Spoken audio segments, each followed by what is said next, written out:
Good evening, everybody. Welcome to episode 51 of the Drew Pavlu Show. The show just keeps on rising. We've got a comment by Max Hooper already saying hello.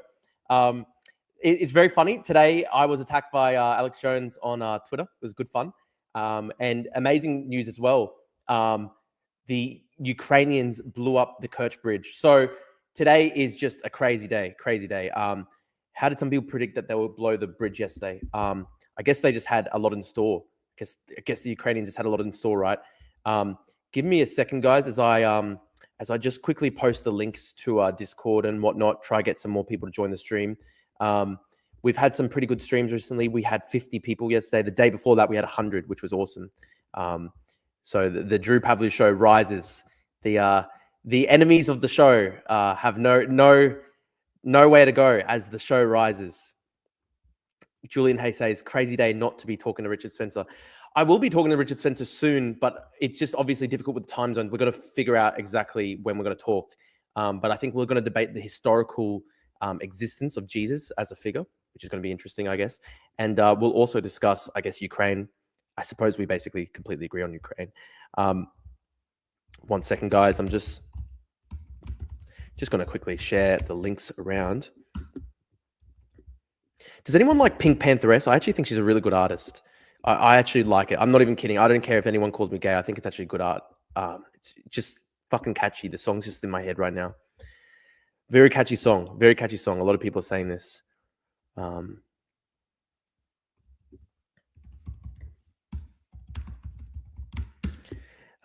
what a day. I can't believe the Ukrainians have followed up the other day with an even bigger set piece. We've got 400 people on Twitter.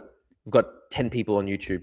If you're watching on Twitter, I encourage everybody to potentially go to my YouTube, leave a like. The more likes on the videos, the more that YouTube will share. So that would be great if you can, guys. I think that we're live on Instagram. We're going to try check. Let me know if anybody can see whether I'm live on Instagram. It's very difficult, guys. We really need a Drew Pavlu team.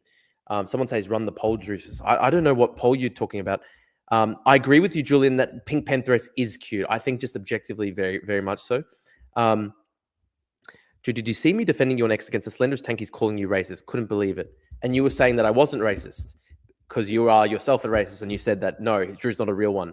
I appreciate it then. Thank you, I guess. Very funny, very funny. I still tell Swindon that he should avoid going towards the extremes. He should just become normal potentially. I think that would be a good thing for him. I think I would encourage any of my followers to not become Nazi. It's a bad thing. They should avoid that wherever possible. Let me check. I want to check if my Instagram's going live. I don't know what I don't know what's wrong with my software. Have you ever spoken to Brendan Martinez? He does great news on Russia. Yeah, we should talk. Ukraine did the sneaky boom boom again. Putin must be very unhappy. It's very bad right now. The like funny joke for like bait. Many large X spaces seem to believe Putin left, right, or libertarian disheartening. Hello, Easy Money. Thanks for tuning. Easy Money, did you by any chance find out how to do TTS? That would be very helpful if you could work that out. I really want to introduce TTS to the streams. Hello, Colosins. We've got 22 people now. Gee, we've got 600 people on Twitter and we got 20 people on YouTube, 22 people on YouTube. I appreciate that. Get Alex Jones live on your show. I offered to debate Alex Jones. I said to Alex Jones, please debate me. I said, please. What do you have to lose? You're literally fucking 60 years old. You're a massive bloke. I'm fucking 25 years old. Just go against me. If you think you can win, go against me. And I don't think he's responded. Yeah, I DM'd you on Twitter. Thank you, Easy Money. I'll have a look at that. Matt Curl says penis. Thanks, Matt Curl, for that comment. I like that you comment that every night. I feel like one of the peasants waiting outside Brian's house in Life of Brian for your stream to start. I'm glad that the community actually, I'm glad there's a small community that it actually looks forward to the Drew Pavlu streams. That's extremely powerful. Wait, Jones just replied on Twitter accepting? Really? Hang on, let's see. When's Alex Jones having me on? Let's see. Hang on. Let's see. I'm literally live. Let's see. Oh, Alex Jones said, sure. I'm debating Alex Jones. Holy shit, that's crazy. That's gonna be crazy. Hang on. Why'd my camera go out? Ah, the fucking camera.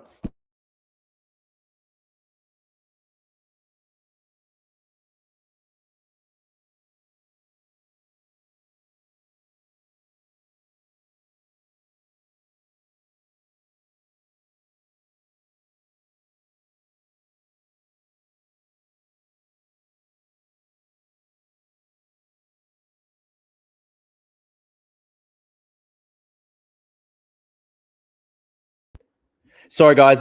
We had a small difficulty. Holy shit! Alex Jones literally said that he's going to debate me. I'm going to put that on the stream. 1 second. Holy shit! That is insane. That's literally insane. Where is it? Okay, hang on. Alex Jones. By the way, how's the audio, guys? How's the visuals? How's the audio looking today? Damn, I'm gonna have to. I'll have to prepare. Okay, Alex Jones. Where is it?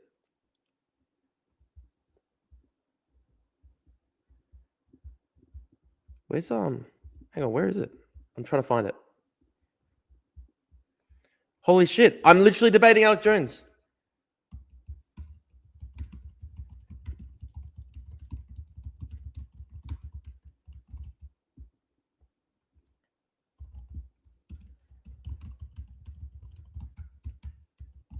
Holy shit, that's gonna be crazy.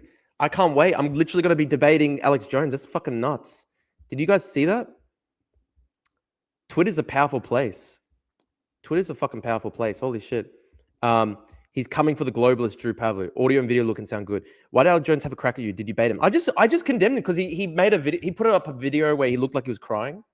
Put up a video looking like he was crying over the Ukrainians blowing up one of the Russian bomber jets.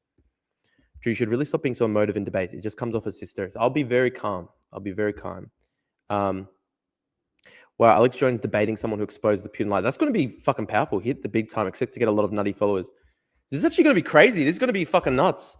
Fucking hell. I'm literally going up against Alex Jones. I'm going to tell my mum. I think my mum likes Alex Jones. I'm going to just tell her. That's crazy. Hang on. Holy shit. Guys, the Drew Pavlou show is certainly rising. Wow. Alex Jones said he would debate me. By the way, guys, it's my birthday in 2 hours. I'm about to turn 26 years old. This is a great birthday present. Holy shit. I'm so keen. I'm going to destroy him, dude. I'm going to destroy him on fucking Ukraine. Jones never talks to a non-Putin shill. This is nuts. Yeah, I know. I've got a comment saying they're a fan of both Drew and Alex Jones. Dude, this is literally the first time that Alex Jones is going to debate a pro-Ukraine person. Holy shit. That's going to be crazy, guys. It's my birthday in 1 hour 45 minutes, guys. Would your mum support you or Alex Jones? I'd hope she'd support me. I'm literally her fucking son. Happy early birthday. Thank you, Kenneth. I hope you guys put some super chats in the stream because I'm literally about to turn 26. Oh shit, man. It sucks to be in the second half of your 20s. It sucks to be in the second half of your 20s. I'm turning 26 in an hour and 45 minutes. So I'll stay on the stream to turn 26. If you want to come across well in the debate, you have to buy a couple lamps. I'll buy some shit. Happy birthday, brother from New Zealand. Thank you, man. I appreciate it. Guys, if you're watching on YouTube, please consider leaving a like. Would really appreciate it. That'd be great. I don't know why it's not going live on my Instagram. Someone said, are you turning 46, Drew? No, I'm not. I'm not turning 46. Damn. Fuck, man. I'm actually a little bit sad that I'm turning 26. I have to admit it. I'm like, that's like halfway to 30, right? I'm actually sad. Drew, if you lose the debate, will that make Alan Jones your mum's new son instead of you? Aren't you already in second half of your 20s when you're 25? Yeah, but it doesn't feel like that, you see. It doesn't feel like that. 26 stone. No, I'm actually 8 kilos. Wait until you turn into the second half of your 40s. Stop whining. Drew, what do you want for your birthday? Mate, I'm actually extremely happy that Alex Jones has accepted my debate. That's a great birthday thing from the start, right? If you guys want to put some super chats in there for my birthday, I'd appreciate it, guys. If you want to put $5 down, I'd fucking appreciate it. I'm literally turning 26 years old in 1 hour, 45 minutes. Damn. I'm sad that I'm turning 26. I'm sad that I'm getting older, but at the same time, it's fucking cool to be debating Alex Jones. What a cool day. Don't be sad, Drew. You have another year to get to the 27 club and get on the mural next to Hendricks and Kurt Cobain. That's very dark, bro. That's very dark. That's extremely dark. Come on, man. That's fucked up. Why is my that's so sad, dude. My Instagram live is not working today. That's a shame. I was trying to do it. It's not going to work. That's okay. Oh, thank you, Max. Thank you, Max, for giving me Drew takes on Alex Jones, the Ali v. Foreman super title fight. Thank you, Max, for the super chat, bro. I appreciate it, brother. Thank you so much, man. And listen, Max, on the weekend we can do our kind of debate. You can come over. You live in Brisbane. We can literally come to the studio. We'll literally do a debate. Happy birthday in the 1 hour. Drew, bring back Paradise Fruits because you're 30. Oh, true. Guys, we've got 35 people on the live stream right now. Please leave a like if you're watching. Leave a like. YouTube will recommend us to more people. It'd be great if you can leave a like. I think we've got 12 likes on the stream. We've got 35 people watching. Leave a like, guys. So important. So important you leave a like. Daniel says, hello, Drew. Thanks, mate. Max says, happy birthday, mate. I appreciate it, man. Thank you for the super chat, Max. I appreciate it. And I look forward to the debate we'll do. Drew, did you know that Alex Jones is known to have said something about gay frogs? Very true. Very true. Wow, Drew, you're born in the 20th century. Interesting. I was born June 4, 1999. I was literally born 10 years exactly to the day of Tiananmen Square massacre, which is a crazy coincidence. Thank you, Pickles LeBlanc. Thank you for the super chat, my brother. Thank you, man. $10 super chat. I appreciate it, guys. Thank you so much. No, I didn't mean you had to die to get on the mural. You could just put yourself there, but keep living. Happy birthday, by the way. Thank you, bro. I appreciate it, man. Thanks for the super chats. Very kind of you. I've never seen you talk about what is happening right now in the DR Congo. Listen, man, unfortunately, I don't know enough about what's happening there, but I do blame Rwanda. I know it's Kagame who's doing that invasion. I think that's horrible. I think the West shouldn't allow Kagame to get away with it. Alex Jones plus Ian Miles Chong. Man, we're making big fucking moves, guys. We're making big fucking moves. Can you believe it? I'm debating Alex Jones. This is going to be fucking crazy. Man. And Yusuf says, happy birthday. Thank you so much. Did we pay for your food? Will you not starve anymore? I appreciate it, bros. Thank you so much, guys, for paying. Damn, we're literally doing the Drew v. Alex Jones debate. Has he debated anyone who's pro-Ukraine before? Wow.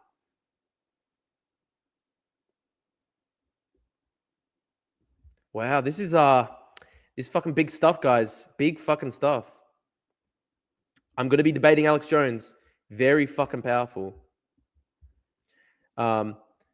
Jones is fully insane though and all. Yeah, but we're going to be streaming. Alex Jones show gets tons of views. Does anyone know how many people watch live? We've got 41 live viewers on the YouTube stream now, guys. Thank you so much. We're only 15 minutes in and we don't even have a guest. So this is great viewership. Please leave a like, guys, if you're watching the stream. If you're watching the stream on YouTube, please leave a like. It's so important. YouTube will recommend us to more people in the algorithm based on the like count. Simon says, happy 25 power. I'm turning 26, bro, in about an hour and 40 minutes. Jones is fully insane though and all. Happy Colasin says, happy birthday. Thank you, bro. If you defeat Alex Jones, will you give him a rematch like Holyfield gave Tyson? Yeah, maybe we'll have to do it in person, man. True. He did debate Destiny. That's true. I don't think they debated on Ukraine, though.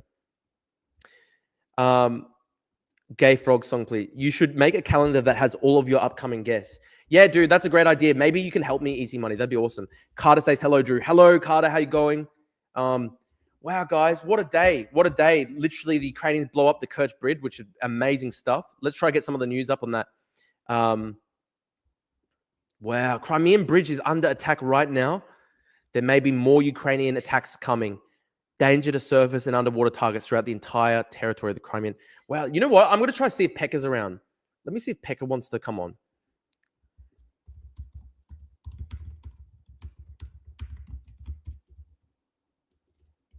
Let me see if Pekka.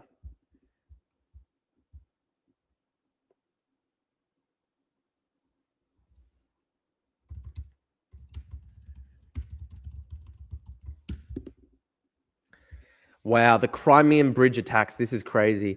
Would you have John Mearsheimer on? Dude, I would debate John Mearsheimer anytime. I actually tried to. Do you guys want to see? This is the time that I actually debated Mearsheimer. Hang on.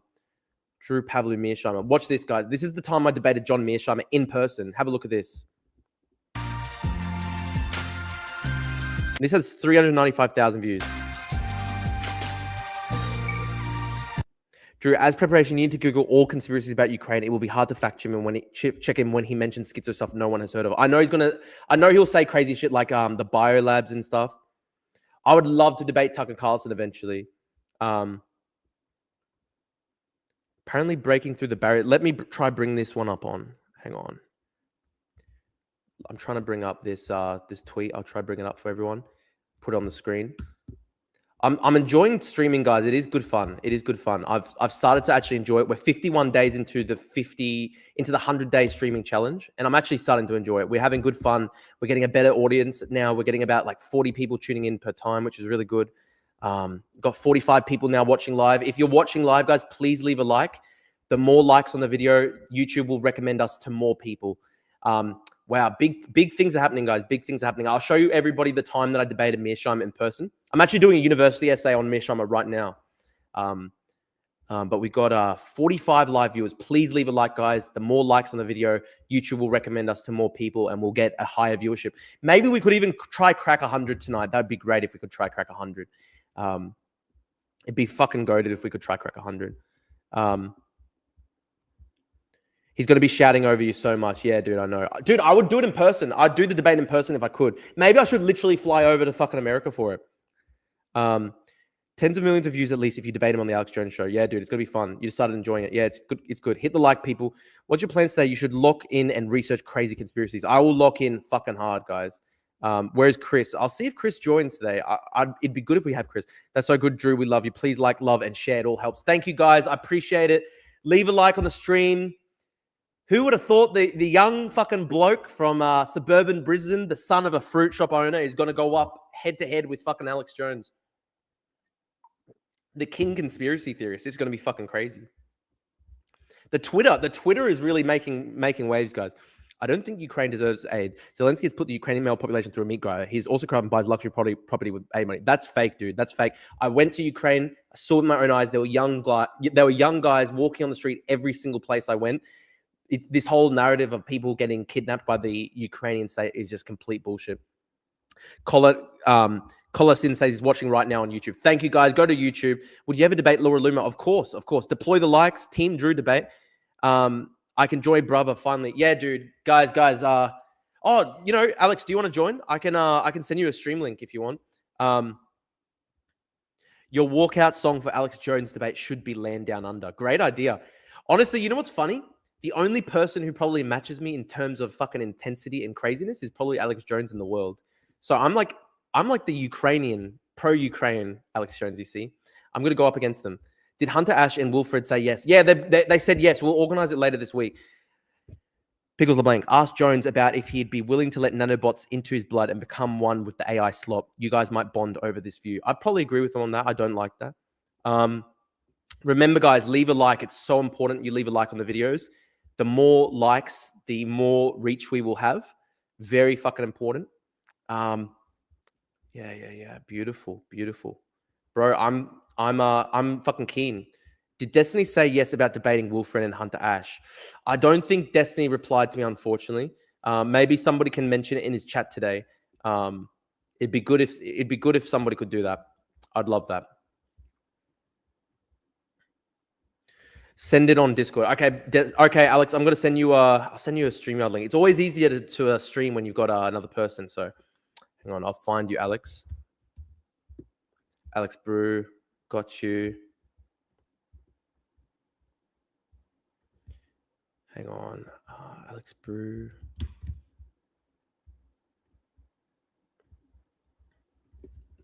Okay, Alex, I sent you a Discord link. I sent you a link on Discord if you want to join the StreamYard. Jones uses Zempic, so he'd use nanobots in a second. Respect. I mean, I'll be the Aussie crackpot sided to get you ready for Alex. Yep. Destiny too busy playing his asteroid game. We need to get Drew on a Zempic. Listen, I've lost 15 kilos the past 2 years. Drew, if you get balding one day, would you accept it? Wear a hairpiece or get a Turkish hair transplant? Oh, dude, I'd have to accept it. I'm not going to get a Turkish hair transplant. It would be betraying my ancestors. Zelensky is such a meat grinder. He isn't drafting men 18 to 24, which every country fighting for survival ever did. Yeah, exactly. He doesn't even draft 18 to 24-year-olds because they want Ukraine to have children in the future. Be sure to press him on his motives for Sandy Hook denialism. Listen, I think we're going to stick to Ukraine, but Drew, did you think Destiny was a bit rude in his chat with you? No, bro. I said already, trust the plan. Destiny was tired. I was debating him. Oh, not debating. We were just discussing, like, I think it was like 10 p.m. US time. He'd already been streaming for 6-7 hours. So you see, he was just tired. Trust the plan. Drew, do you go to see your relatives in Cyprus? I haven't been to Cyprus since I was 12 years old. I've only been one time for about 3 weeks. I would like to go again sometime. By the way, guys, we've got 43 live viewers. Please leave a like if you're watching the stream. The more likes, YouTube will recommend us to more people. It's very important that you hit the like button, smash it. Yusuf, Drew, I saw the photo of a drag event in Kanadistan that was glorifying Hamas. Drags that support Hamas are like chickens for KFC. Well said. I do agree with you on that, mate. I do agree with you on that. Sean Connery wore a hairpiece for every Bond movie. You could pull it off. I didn't know that. That's crazy. Wow, crazy shit, guys. This is happening live. I've got a comment by Pekka. I'm going to put this on the stream quickly before my Mir Sharma debate. Guys, look at this. Pekka, Russian channels now report that the attack on the Kerch bridge continues and that the Ukrainian drones are breaking through the defenses. This is crazy. We're watching history live. We're watching history live unfold. The Servant of the People Zelensky series, I love it. Recommend. I haven't seen it yet. Drew, have you thought of visiting Europe? You should come to Italy. I went to Europe earlier this year. I went to Ukraine in March, but I do want to go. Drew, make a poll. 2 answers. I like the stream and I like the stream. Plus, Drew is the Malcolm X of our generation. Leave it up all stream. Promise it's the method. Thank you, bro. I don't know how to do polls though. Does Easy Money know how I can do a poll? How the fuck do I do a poll? I agree it's a good idea to do a poll, but I don't know how to do it. Wait, is that the same bridge the Ukrainians blew up in 2022? I believe it is. I believe they're going in for seconds. Can you make me mod? Yeah, sure, Easy Money. I'll try. Let me try to figure that out. Okay. Hang on. Okay, I'm gonna try mod Easy Money. Add as moderator. Okay. Easy Money, you're now a mod. Does that work for you? Are there any videos showing extensive damage to Kerch Bridge? I'll try get some up. I'd ask Jones point blank, are you taking Russian money like Tim Pool, and would that be treason? Yeah, good question. I should actually ask that. That's a great question. Guys, I'll quickly show you my Mearsheimer. This was me going up against Mearsheimer in, when was it? November 2023. He came to Brisbane, and I got to ask the first question. And now for one of Australia's most distinguished foreign... Where is this? Taiwan does not declare its mechanism enormously as an issue. Where's my hang on. And the pacing challenge of China to again to hang on. Where's question one? It was a liberal democracy. Particularly in the aftermath of the debacles in Iraq and Afghanistan, they wanted to redefine the American. Do you have dreams of debating Tucker Carlson? Oh man, I would fucking love to go up against Tucker Carlson. I'd fucking try that. I'd love it. And at the same time, why is it possible to send you a message on Twitter? I don't think it's possible. I think I've got open messages. Oh yes, I remember Max. I remember you asked the question. You sort of glazed me a bit. You were very supportive of him. Frighteningly polarized at a domestic level. Given all this, doesn't it make sense that Washington would want to reorder its priorities in favor of not just greater discrimination? Where's the fucking question in that answer? That it was Russia that to give up that objective and that status. John Mearsheimer is a clown that repackaged Mackinder. Yup. To be honest, I never saw Mearsheimer do any debates. He seemed too narcissistic to even consider opposite opinion. Yeah, he like came close to hitting me when I came up against him. ETN on February 20th. Oh, yeah, okay, this was my debate. Listen to this, guys. America, okay. We're just stayed put. Okay, this was Drew against Mearsheimer. And not expanded NATO eastward. We would not have this conflict in Ukraine. We are the principal cause of the war in Ukraine. And Mearsheimer would be, the Russians would be giving him many prostitutes, I think. Not to be unfair to Peter, but I think it's folks thinking like you who believe that the United States has a responsible to manage every nook and cranny of the world that facilitates NATO expansion and leads to these sorts of But it was problems. Hungary and Poland and the Czech Republic and other Eastern European and Central European powers that wanted the Americans to look after their There are all security. sorts of people who want us to look after their security. There's no question about that. The Australians want us to look after their security. I don't blame them one bit. But if a country wants us to look after their security and it doesn't make sense from our point of view, then we shouldn't do it. We should do what's in the American national interest. Peter Varghese. So John, it's not a question of Australia and other countries wanting the United States to do. Are you actually this. debating the Jones? United Yeah, I'm States, trying for to. as long as it sees itself Alex Jones said he'd bring me on the show and debate me, so I hope it happens. as the preeminent power of the world, status. Peter, Okay, first question, guys. This was Drew Pavlov v. Mearsheimer in November 2023. John Mearsheimer. Beautiful. Today I agree with Peter Varghese. I mean, who'd have thunk it, but... Can I quote you, Drew? It's crazy because Peter Varghese expelled me from UQ, and I agreed with him against Mearsheimer. my question's for Mearsheimer. In your infamous 2015 University of Chicago lecture... Which, by the way, has now 30 million views on YouTube. Go on, Drew. Good on you. You dismissed the idea that Russia would ever try to conquer Ukraine, arguing Putin is much too smart for that. Then, in the lead up to the 2022 invasion, you argued, and I quote you word for word, what the Russians are going to do is crush the Ukrainians. They're going to bring out the big guns. They're going to turn places like Kiev and other cities in Ukraine into rubble. It will be like Fallujah, Mosul, Grozny. You argued Western intervention would be pointless because Russia would level Ukraine and go nuclear against the West. Then, in an interview with Chinese Communist Party-controlled media outlet CGTN on February 23rd this year, you said, and again, quoting word for word, conventional wisdom in the West has long I fucking smashed him. I had a whole fucking paragraph. been that Vladimir Putin was an imperialist and he was determined to conquer Ukraine and make it part of Greater Russia. There is no evidence to support that, your words. So, first, we were told by you that Russia and Putin will never try to conquer Ukraine. Then you tell us that Russia will crush the Ukrainians. Then, when Russia invades but fails to take Kiev, you argue there is no evidence that Russia ever wanted to conquer Ukraine. And indeed, you said that in your speech tonight. You claim that there is no evidence for that. You claim there's no evidence for the fact that Putin is an imperialist, which completely beggars belief. One, Putin claims Ukraine is not a country and has never existed as a country. He openly compares himself to Peter the Great while musing on territorial conquest. Here's his quote. What was Peter doing taking back and reinforcing? See, I had like everything. I had everything. I had the fucking receipts and he just didn't even respond. That's what he did. And it looks like it fell on us to take back and reinforce as well. Drew, the question. Yes. no, I understand what the question I mean, I could go on forever. Okay. He's, Just succinctly, please, your question. Okay, so you've been wrong over and over and over again about Ukraine, blatantly wrong. You hang out with Viktor Orban. You quote crazy, sleazy Russian military bloggers named Big Surge in your writings. You've claimed... The question... And this is the question. This is not a question. It's no, this is your question, though. But have you burnt your credibility? Indictment. Why? No, but... Continue with the indictment. This is the question. Continue with the indictment. Why should we listen to you when it comes to Ukraine when you've been wrong over and over and over again? Yeah, facts. That's just facts. He said that Russia wouldn't invade, then Russia invades. He says that Russia has no imperial designs on Ukraine, then Russia invades and tries to conquer Ukraine. He says that Russia will win very quickly and smash Ukraine. And then what happens? They're still fighting 3 years later. So that's my question. It was a good question, right? I came with the receipts. I came with his own words, his own quotes. I put it to him. I don't think he had a proper response. Let's have it. John Mearsheimer. Well, I'm correct. Order. You have to go and create a studio and go under permissions and give us editor access to make polls and stuff. Okay, dude, let me try to see that. Create a studio.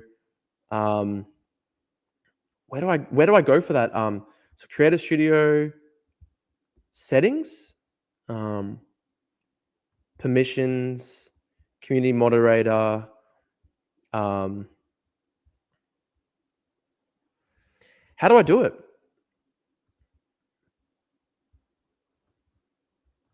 Just too long and not straight to the point, but so far, amazing job. Yeah, look, if I had my time back, I'd make it quicker, but it was a good question. I met an interesting anti-war guy there who used to work in the State Department. Very interesting. This was a good question, but you included too much. Had you picked less examples and asked why anyone should trust him quickly, it would have gone better. Yeah, true. I did actually just put in too many. Oh, yeah, Alex is going to join us. Hang on. Alex is going to join us. Alex, how you going, man? Good, man. How are you, brother? Hey man, thanks for coming. I'll quickly Thanks show for everyone having me Miss Sharma's response, but I don't know if you saw this, but I had a quick question and answer with John Mearsheimer, who's like the infamous kind of pro-Russia guy. Yeah. Yeah, I'll put this on quickly for the John, chat. you've had to Yeah, say, give us a rundown, mate. You've right? had to All say, good. John Mearsheimer. My argument was that Putin would not try to conquer I actually agree with the chat. I chose too many examples, so I allowed him to disassemble. I should have just like stuck to 2 examples.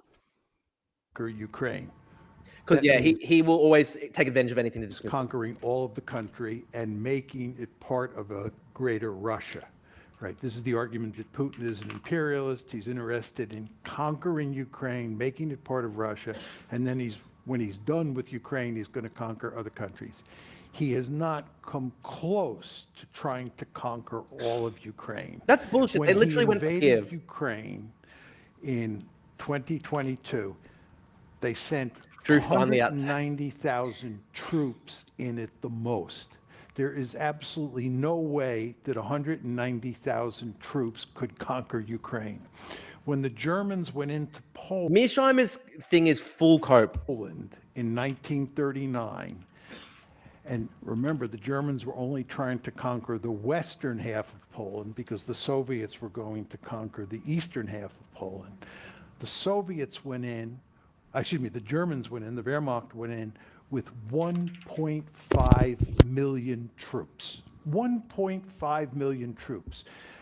Ukraine is a huge Just piece full of real cope. estate, much bigger than Poland, certainly. Yeah, I think you're right, Pickles LeBlanc. I gave him too much time to think of a response. The key to seeing Snyder is talking less and you talk a lot. Yeah, that's a good point. Good point, actually, chat. Far bigger than Western Poland. And if Putin were interested in conquering all of Ukraine, he would need at least 2 million. I would argue he would need 3 million troops. He did not have those kind of force levels. He did not try to conquer Kyiv. The reason he invaded Ukraine was he wanted to force Zelensky to the bargaining table so they could get some sort of agreement on Ukrainian neutrality, Ukraine not I agree with Mr. Landy here. Ukraine has all the cards. in NATO. And in fact, as many as you remember, in March, the war starts, remember, February 24th. By early March, the Russians and the Ukrainians are negotiating in Istanbul about a peace deal that will end the war. And of course, it all revolves around the subject of NATO expansion. Putin was willing to cut a deal. The evidence is overwhelming. Putin wants a deal. And then it's like, this is 2 years later and they're still fucking fighting meat grinder tactics. Those of Just you who have bullshit. any doubts about this, you can Google. He wanted to negotiate with an Zelensky. So interview true. that Naftali Bennett, the Israeli prime minister, who was deeply involved in these negotiations, can tell you about what Russian thinking Yeah, was, gotta what mention Russian Boris. capabilities were, and so forth and so on. So he did not try to conquer all of Ukraine. You That's used the cope. phrase, That's or I cope. used the phrase that he was going to crush Ukraine. I said to you in my talk tonight, and I've said on countless occasions, that he said that he would wreck Ukraine. And he is wrecking Ukraine. He's turning it into a dysfunctional rump state. This is the rhetoric I use. Yeah, good comment by Surf Sherpa. There's no way 3 million German troops could have conquered the full Soviet Union. Hitler had no desire to conquer the Soviet Union. Like, that's his fucking... That's applying his stupid analogy about troop levels, you know? All the time. He is now going to conquer and annex a number of oblasts. But he was not interested in doing that before the war. What he wanted to do was cut a deal that created a neutral Ukraine. So I don't think that I've been proved wrong on this one. Next question. Yes, sir. Okay, that was me. And I'll show one last thing before we get to your stuff. Get to discussion with Alex. This was after in the questions after I did go up to him and I asked him. I have to say there are a lot of. He got really pissed off at me. This is when he looked like he was going to hit me. I have to say there are a lot of dead Ukrainian children on your conscience. I'm just saying. They're on your conscience. If they had listened to me, they wouldn't. There are a lot of dead Ukrainian children on your conscience. You have a lot of blood on your hand. You He accused me of having blood on my hands. What bullshit. actually celebrated the war. You've celebrated the war, John. Yeah, exactly. He celebrated the war. Complete cope. Did you guys see him say that I had blood on my hands? It's just such cope. Sorry, Alex, let's discuss. You're all good, mate. How are you? Thanks for joining, man. So I remember you said that you used to know Hassan. You once went on stream with Hassan like 5 years ago or something like that. Yeah. So there's this guy on Twitch. He used to have a show called Raj Patel Show, and every Tuesday he'd do some RuneScape sort of streams, and they'd call them Titty Tuesdays, right? And he'd have everybody on. There'd be like King of the Hill stuff. There'd be like sort of game shows back in the day of like just various Twitch dating shows, right? Yeah. Anyway, long story short, so yeah, we used to always go on and like have a laugh and all this sort of stuff. And yeah, so him, Raj, fucking all the other left leaning people, like Ludwig, they all used to do cocaine in the back, even with fucking Zerka. If you guys remember John Bloody Zerka. hell. Yeah, this was like back in, I don't know if you guys would even know Slicker. He did all these gambling, like weird fucking scams. Yeah, this was like the Wild West of fucking Twitch. But anyway, I'm an old frog from Twitch. That's where I come from anyway. So what's going on, chat? How are you, Drew? All good? Yeah, no, Alex, that's very cool. So what's your background? Like you've done streaming for a couple of years now. How'd you get into this space? Yeah, man, I enjoyed sort of joining all of these like dating game shows on Twitch, and this was probably like 10 years ago, man. And yeah, I just sort of built up a following. Just being a degenerate, like I was doing shoeies, like just your typical Aussie like dumb Brilliant. cunt shit, right? Yeah. You'd be kind of interested in like some of my beliefs. I'm kind of like not very some of the stuff my views are like very right wing, I guess, and then some left. I don't know. I find myself very Okay, that's centrist. interesting. What views are you more right wing on? Look, I left leaning. I cannot stand police. ACAB Okay, till I right. die. Yeah, I will. Like, I stand by that. Stand by that. Like, I went to jail. Like all sorts. Oh, really? All sorts. What for? I've got a colorful history. So I went to jail for 7 grams of coke and proceeds of crime under 100 grand. I didn't realize we were gonna have a hardcore criminal on the show. Thank you for joining us. No, Alex. you're right, bro. You're right. Yeah. So I spent a year in Long Bay. Really? What was that like? Oh, look, it was all right. There was a lot of colorful people in there. Met Spanian, met KERCH. Really? You literally met Spanian? Yeah. What was he like in prison? Oh, he's cool, man. He's cool. Like, just normal. Jail's kind of like fucking high school, just more knives, really. Right, Like, right. literally, yeah. Do you reckon? Could you have seen it then that Spanian was going to go on to become so famous? Oh, for sure. Yeah, his mindset was definitely not inside the jail space or drugs or any of that shit. Yeah, he was definitely going to make it. There was a few people in there that you just knew that they were going to make it. Yeah, there's a rap group in there. He was called Hooligan Hefs. He was my cellie. I know Hooligan Hefs. Yeah, bro. Yeah, jail's like a small fucking place. Even if you're in the opposite jail down the road, like in the same state, you kind of fucking know each other, really. Like, damn. So you spent a year. Like, did you ever get close to getting stabbed or anything? Like, what was the scariest part? Yeah. So I ended up getting stabbed with a pen. And it just missed my neck. There was a big, huge fight afterwards. It was over a broken fucking fan. But yeah, look, yeah, how did that happen?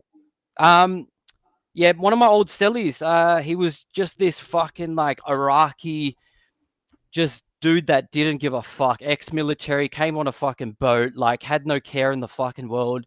And I had this little own like lonely broken fan. And he wanted to take it into his cell. And I said, nah, I'm taking it. And then ended up throwing it at him. And then, yeah, everyone jumped in, got into this sort of huge little scrap. And then, he tried to stab me with a pen. And then we had to have a huge meeting afterwards. It was fucking whack. It was crazy. Fucking hell. So what happened afterwards? Yeah, we had to have a huge meeting with the whole sort of wing. So, what happens when you're in jail? There's they call them like trumps, almost, where like 2 or 3 people from like certain nationalities will sort of run the yard. And yeah, since I'm Greek and like a little bit of Kiwi and Irish and whatnot, so I was hanging out with all that crowd. And then so you're Greek. You are Greek. Yeah, I'm Greek. Oh, right. Okay, epic. So you're Greek and Irish, and did you say Maori as well?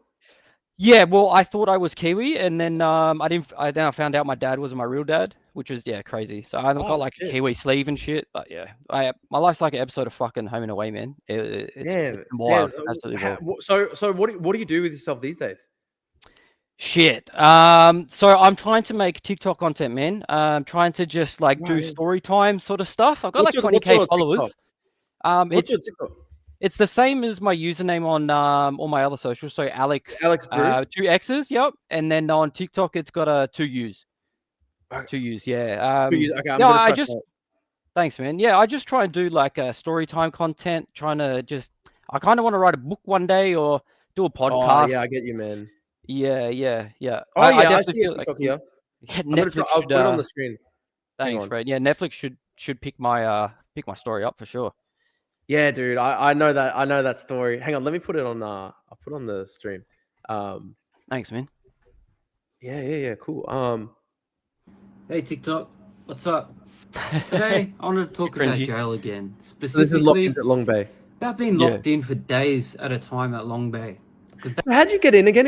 You said 7 grams of cocaine. That seems really, really soft to go to prison for. Yeah, but I got done for commercial supply. They proved that I was selling. Yeah. So what happened was, me and my mate owned this was back then when I don't know if you do drugs or not, but dialer dealer days. Yeah, dialer dealer days. So like in the city, you just get a number and then you'd go fucking drive for the whole night around the city and drop off bags of everyone, right? And what happened was, the new Call of Duty came out that night and I wanted to stay home, and my mate's like, no, I need you to come with me. I need you to drive. Like, it's going to be a fuck night. So busy, blah, blah, blah, blah. Anyway, so I was driving and ended up getting pulled over. They searched the car, searched my mate's phone. He was already on bail for commercial supply. Searched his phone, found text messages that linked me to selling. And then the cops, this is why mostly I hate police as well. They told me to confess. They were like, look, man, if you just say it's all yours, you're going to go home straight away. He's like, you've never been to jail before. I don't see why you're going to be here. But little on me, I didn't know that because I was employed by Qantas at the time. I was a flight risk, which is fucking wild.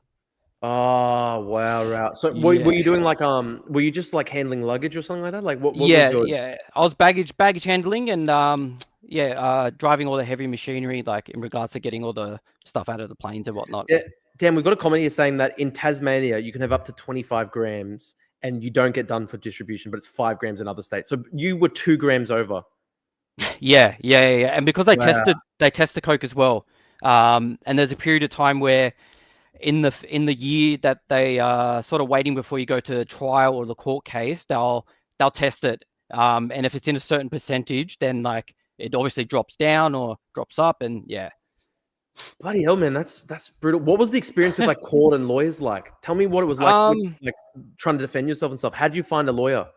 Yeah, so I was originally going to go down the legal aid route, right? So everybody, you can sort of apply. By the way, bro, what year was this in? Out of interest, it would have been like 7 years ago, bro. Yeah. Right. Okay. Yeah. So whenever the fuck that was, bro. COVID's got my time all fucked up, but yeah. That was about 7 years ago. But I initially applied for legal aid. So that's like if you're Aboriginal heritage, like you can apply for a grant anyway. That like I don't know if the money gets allotted by the state or whatever. Yeah, but it's very hard getting good access to legals. Yeah, I understand, man. It's fucked. I've seen that. I've unfortunately seen that myself. How like it really just depends on how much you can afford. Whether you get justice, it really depends on whether you can afford lawyers. Because like I got very different lifestyle to you, bro. I've never even been high before, but I think I like once smoked weed, but I didn't inhale it or whatever. But like I had some run-ins with the police though. Just when I held like a couple times actually, like in Sydney, I held up a "fuck Xi Jinping" sign in the suburb of what was the suburb again? It was Bennelong, I think. And because of that, they like actually fully verbaled me in my police interview because like I sat down, I did my police interview. They were asking me all these questions. I just thought to myself like, I'm literally a peaceful protester. There's nothing to worry about here. I don't need to get a lawyer or anything. I just told them like, I'm a protester. And then the female cop verbaled me. I didn't even know, bro. I got the I think it was like 11 months later, I got the police case files against me. And she literally verbaled me and said that I just told her in the police interview, oh, yeah, bro, I hate the Chinese people and stuff like that.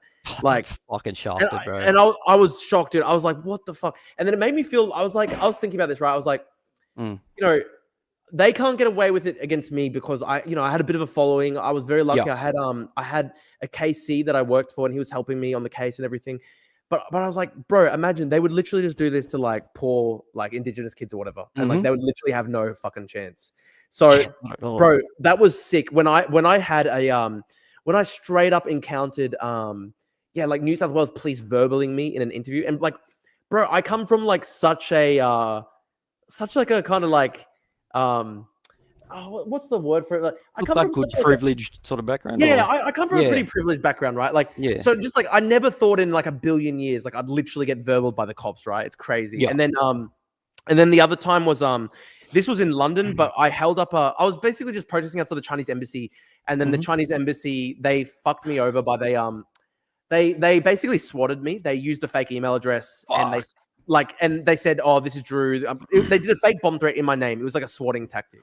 Yeah, and the British police treated me like a terrorist. I was held incommunicado for 24 hours, no access to lawyers or anything. And did you have one of those orange jumpsuits on? No, I didn't have a jumpsuit. They let me sleep in my clothes, but when they arrested me, they put me in a rear stack handcuff position. I don't know, when you got handcuffed, did you get that? No, what, the handcuffs behind me? Yeah, the handcuffs behind. Nah, bro, that's how serious they took it, right? Like, I ended up learning later that they only do the handcuffs behind your back if they see you as like a violent threat. I was like, what the fuck? Yeah. So like, it was just crazy, dude. And so like having to defend myself and stuff, and I just had to experience for the first time, like, dude, I was lucky because I had like the contacts in the media. I had contacts with like lawyers and stuff like that. But if I was just a random guy, like they fucking destroy you. So I'm interested. Yeah, so you went for legal aid. What happened? Yeah, no. So I didn't get allowed legal aid. Fortunately for me, my father was affiliated with some pretty heavy people. He's just like a bikie lawyer for the Comancheros, and yeah, he came over from Perth. He was on a separate case for some sort of murder, double homicide thing, and yeah, it cost like 50 grand all up, which is fucking wild. That was like all the money, all the savings I had from drug dealing, and yeah, so just went straight into that, and then yeah, it was fucking shafted. The worst thing was, bro, is like, look, man, I don't really care much about me, which goes to show, but like staring my mum or my sister in the face while I'm handcuffed to a fucking chair and like, that's brutal, man. Just shafted, bro, shafted. You know what I mean? Like, yeah, that's brutal. Fucked up. Like, fuck, man, that's crazy. Look, so how long did you get in, and what was the trial like? Yeah, so I didn't go to trial. I just went straight guilty, which is why which is why I got such a lenient sentence. But he did throw the book at me a little bit, so I got 7 months and then the rest on top. So I got the rest in parole, which is not bad considering, right? Yeah, like a full confession for selling and a protested crime less than 100 grand. Wow. So you so you had to pay 50 grand to this lawyer, and he basically said like, just plead guilty. Yeah, pretty much. Yeah, that's exactly. And then how much did the state fine you, like in the proceeds of crime thing? I didn't get a fine because I got jail time. Yeah, so you don't sort of get a you don't sort of get a fine. Right. Yeah. So I don't know, like what did you think? Like what were you thinking at the time? Like, did you regret like your past actions and shit? Like how'd you feel? Yeah, look, man, of course. Like, fuck, there's even you'll find clips of me on the internet saying that like, fuck, I regret everything I did. You know, I'm generally reformed. Like, you know what I mean? The recidivism rate in Australia is fucking shafted already. But like, yeah, bro, I regret everything. But it's made me into a better person. In all reality, I'm glad that happened earlier. You know what I mean? Instead of like, fuck, I become 50. I have a wife, and then I want to be a drug dealing idiot. You know what I mean? So I don't know. You just gotta look the positive. Yeah. How old were you? How old were you when this all started? I would have been like 24, 25. Okay. Yeah. 30. Yeah. 30 now. Yeah. So, yeah. Right. Yeah. And like, so you got 7 months. Yeah. What were your thoughts like when you're going in? Were you scared? Like, were you scared? Because obviously people talk about like prison being places like fucking rape and like, I don't know. Does that stuff still happen? Look, man, for me, it wasn't more of the like, fuck, I'm worried about this person or worried about what these people are going to do. I was well and truly like fucking blessed and looked after. like by loads of people. I already knew people, like my dad's fucking mates and whatnot. But yeah, look, man, if you don't know people, you're gonna have a fucking rough time, bro. Like you're just gonna have a rough time. Yeah, you're gonna get stood over for your fucking noodles. People are gonna fucking want you for your soups, everything. It's Fuck, man. the dog eat dog world in there, bro. And if you don't have the balls or you don't have the fucking courage to sort of step up to people and sort of take it by the balls, then you're fucked. So I've got like like swallows here on my hands, the tattoos.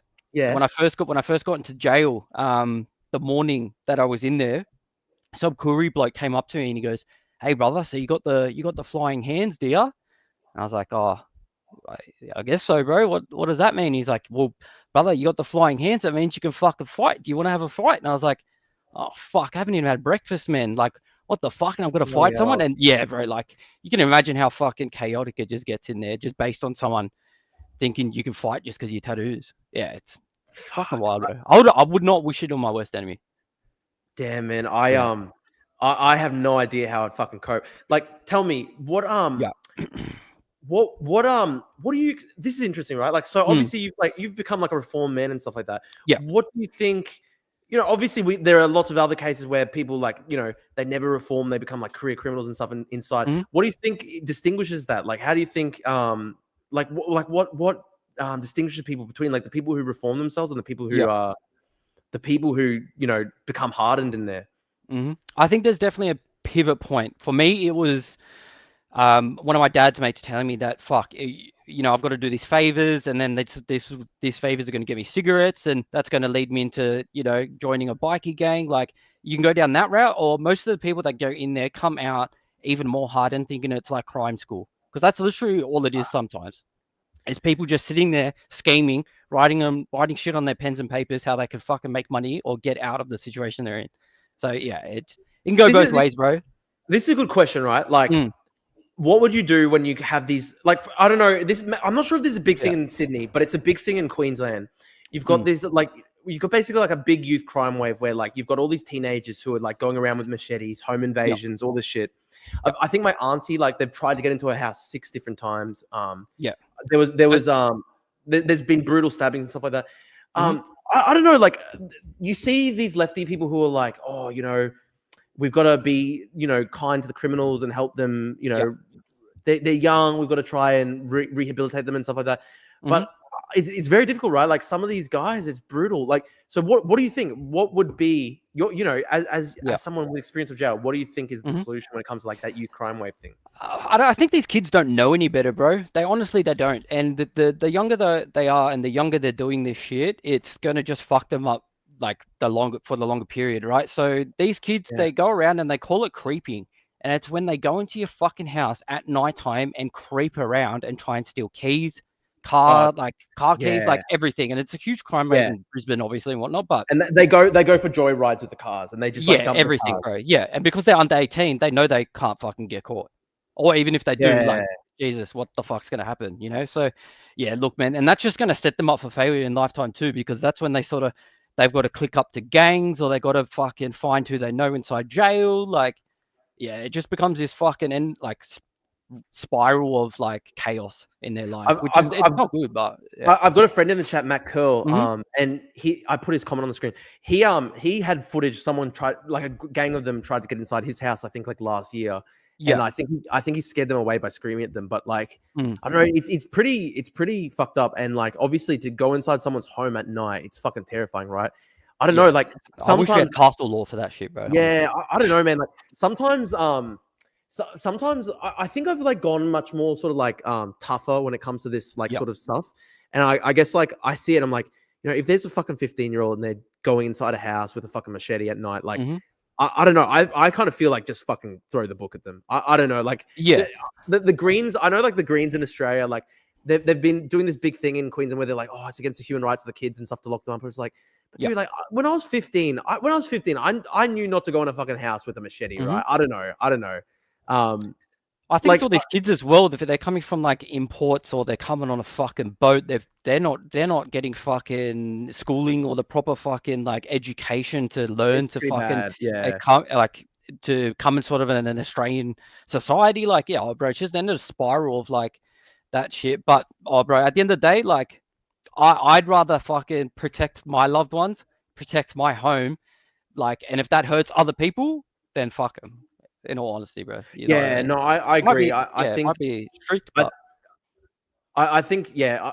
Honestly, I don't know. Maybe this is like a young blokes thing, but I think like a lot of young yeah, blokes, like, I know young blokes who like, their dream would be to like fucking catch an intruder inside and just like fucking yeah, bash the yeah, shit out of them. I don't know. It's yeah, kind of crazy, but it is yeah. scary though. It is scary. This is a comment. Alex, is it Mhm. true that people can suck their way through prison to survive? Is it a legit strategy? Like, there are people who do that, right? I Oh, don't know. Like, I don't know. yeah, Is it man. is It's usually, is that it more an says, all American right. So thing? in Long Bay, there was something they call it "you're gay for the stay," right? Or they go Long Bay, long stay. So look, man, there is some people that sort of do this shit, and like there was only one person that I had who was my cellmate, and we used to watch fucking what was that show where Married at First Sight Yeah, at yeah. 7 o'clock So you get every single TV and night. stuff. Oh yeah, we'd have TV Yeah, time and yeah. like yeah, it was What were the like conditions in the cells yeah, like you? hmm I assume like I mean I see shows that where people smuggle in phones and stuff. Do people have phones? Like yeah. I know you get TV. What's the situation like? Yeah, so you get these things called Clearview, right? And they're sort of like a little G-Shock, and it'll be clear, and it'll look like a fucking watch, or there'll be a Clearview like Yeah, little flat screen, cost like $300-400. Yeah, and yeah. various other like clear sort of items, so they know you can't sort of meddle with it and whatnot. But yeah, no, I had a phone in there. You get like little iPhones that you can shove off your ass, and all sorts of cool shit, man. Like, yeah, actually, like, bro, some of the drugs these cunts would bring in there too. Like, they got these little things called a bupe, and it's substitute heroin, and it comes in these little strips. And people get it inside jail because they're on the program outside, and they use it to sell. It's worth like $300-400 a strip. It's wild, bro. It's wild. So what you'd have to do is No. call up somebody's mother, get them to put money onto another account, and then that yeah, then they'd give you a strip. It's called Fucking Suboxone. hell. Like what are authorities like when it comes to trying to like stop smuggling in the prisons? Like what's it like in there? Yeah, it's fucking wild. So I fucked up the first sort of like week I went into Long Bay. They've got this thing called the STG, which is like their riot sort of like these guys sleep at the jail. These guys are like heavy fucking duty. Yeah. So I had a lot of connections with my friends in the military, and I ended up knowing one of the guards. So anyway, like a week goes past, and we sort of exchanged looks or like sort of like greetings to each other, right? Anyway, I Yeah. ended up passing him a note. Well, not intentionally, but he wasn't there that day. They was checking my bag. Someone picked up a note that I wrote his name and saying if he could bring in cigarettes for me. Anyway, they found it, and bro, I got fucking bashed. Like my cell got taken. Like the STG went in there. They fucking destroyed our room. Like my cellie wanted to bash me because our room got destroyed. Oh It's fucking wow. feral, bro. Like I had to stare at a wall, and this cunt literally made me take my clothes off and then just start elbowing me into the fucking wall. Like, bro, Fucking it's hell. shafted. It's shafted. People come out of that and they'd want to do like violent crimes to other people just because of how they got treated. Like it becomes like an endless sort of spiral, man. That's fucked, man. That's fucked. Yeah, yeah. Here's a good comment. There was a comment by Swindon. Mhm. What's it like on the inside between like the prison gangs and like race? Like, are there Yeah. racial lines in the prison? What's it like? Yeah, for sure. So look, it's kind of funny to say. I kind of like it how it is, but all the Aussies stick together. Like Yeah. it is what it is. And sometimes the You mean Aussies like the white mix the Aussies? Kooris. Yeah, the white Aussies. Yeah, right. And Yeah. then you've got like the Kiwis and like the Islanders, and they're sort of like the muscle. And then you've got the money makers, which are the Wogs or the Asians, and they're like the drug dealers. And it's literally it's just all of those stereotypes, but just Wow. accentuated. Yeah. So You definitely have to stick with your race. damn right. So what are the different racial lines in the Mm. prison gangs? Like I guess there'd be like indigenous, like the Koori Yeah. gangs, right? Mhm. There's like African gangs, like Yeah, sometimes, Lebanese. yeah, definitely all the wogs sort of stick together. You also get a lot of Aussies that become like reverts or converts. Yeah, And yeah. they do that just because of the pure reason is that they know they're going to get looked after. They know they're going to end up having to go pray on the weekends, and they're going to get food or like some sort of drugs to help them sleep. So like, Yeah, you could, you click up to anyone that sort of like just helps you. You know what I mean? Which I understand yeah. completely, but That's interesting. The reversion stuff. yeah, yeah. So like there are like it's also religious lines then as well. Yes, yeah, definitely, man. Yeah, people get their names changed. They like these white guys shave their head and they pray fucking 5 times a day, which Wow. is all the power to you. But like, fuck me, just to do it to get some protection and make sure somebody fucking doesn't hurt you is wild for me. Fucking wild. That's interesting. Are there like like big Christians inside as well?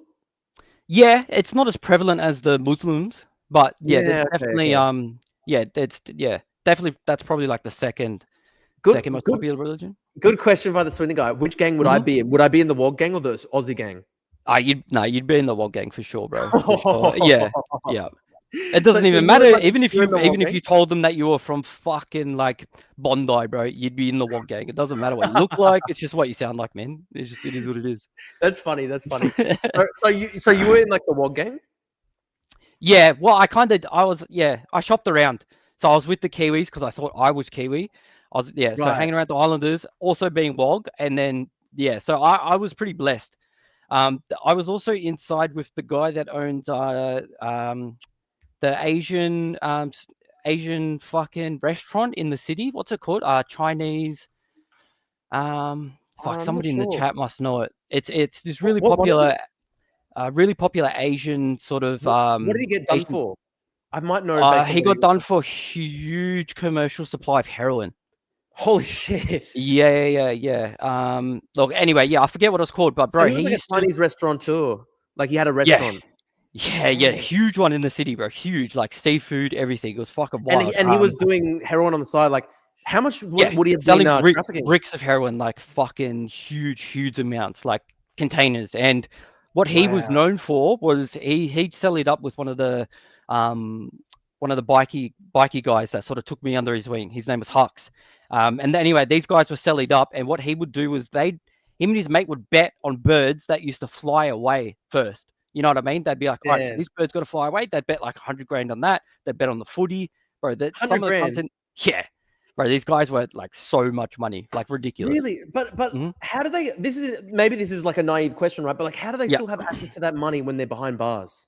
Yeah, so having a bank account somebody else's name, having like even sports bet account somebody, like that's where they'd store money. Like, yeah, bro, it's endless. It's endless as long as there's money going in and out. Like, that people don't really give a fuck where it's coming from. Bro, I know people that were like in there working in like the kitchen where like I was working, and because he wasn't able to spend money and people would be putting $100 on his account, he walked out of jail with like 7 grand. He was in there for like 5, but I mean, still, you're getting out of jail with fucking 7 grand. Oh, plus the Centrelink money they also give you too. So if you're in, you still get Centrelink in the jail. Oh yeah, bro. So I didn't know that. Wow. If you spend 2 weeks inside jail, no matter who or what the fuck you are, you get like $414 when you leave. So even if you're like if you're about to be like I forget what they're called, 501s or whatever, you know, the imports that get stuck at detention centers, they get money too. That's wild to me. That pisses me off. I don't get it, bro. I've never heard of that before. I don't get it. Why did the government do that? Like, what's the idea there? Because bro, they can't go back to their own country because it's fucking war torn. Well, that's what they say anyway. We've got to comment what is. We've got to comment what is Centrelink. So for international viewers, what he's talking about is like prisoners are getting welfare payments. I didn't know that. I'm actually surprised by that. Wow. Yeah, bro. Yep. They call them 501s because they're stuck inside detention, right? So they'd either be going to Christmas Island, they'd blah blah blah blah. But like, yeah, bro, you get 400. Even if you're a homeless person, right?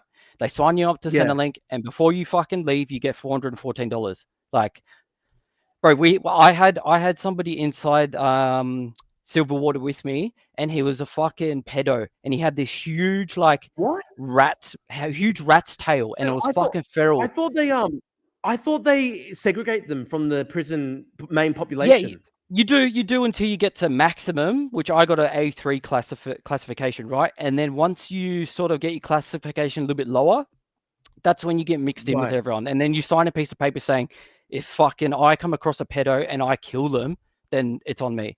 Which, like, I mean, I get it. Wait. But yeah, hang on. So what's A3? Explain that a bit more, because I'm a bit Yeah, so confused. my classification got, because I was such a flight risk, I didn't do anything sort of violent. I got a classification of A3. So I got sent to maximum Right. with fucking people that were in there for life, Oh, you're in whatever, maximum right? security. Holy shit, that's Yeah, crazy. I was in Long Bay, bro. Long Bay, it's the oldest fucking jail in Australia. Yeah, it's That's fucking chaotic. I crazy. had hanging gallows above my fucking cell that, yeah, used to terrify me at night, bro. Terrify me at night. But yeah, so Wait, what would terrify you? Sorry. the hanging gallows that were just above my fucking window. Oh shit, dude, that's fucking Yeah, scary. it's Long Bay. It's Long Bay. They even spelled jail differently, bro. It's it's wild. Yeah, damn. Long Bay's fucking Yeah. very infamous in Australia. Ancient. Who Ancient, else bro. went there? Was the Oh Oh, fuck, Bilal heaps. Scaff went there. Yeah, Bilal Scaff. all of Tell me about him. yeah. Tell me about him.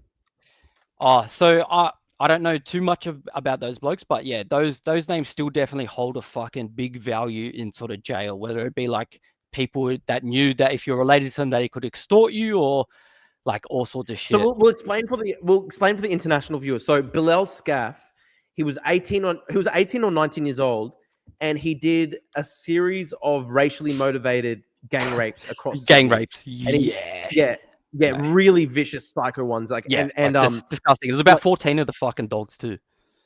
And like almost killed the girls. Like just fully disgusting shit. And he was like 18 years old or something like that, really young. And he's just basically I'll put him on the screen quickly. He got basically I think he got life. And he was Lebanese, I think. And it's like just one of the worst things that ever happened, right? Like for fucking like multiculturalism or anything in Australia.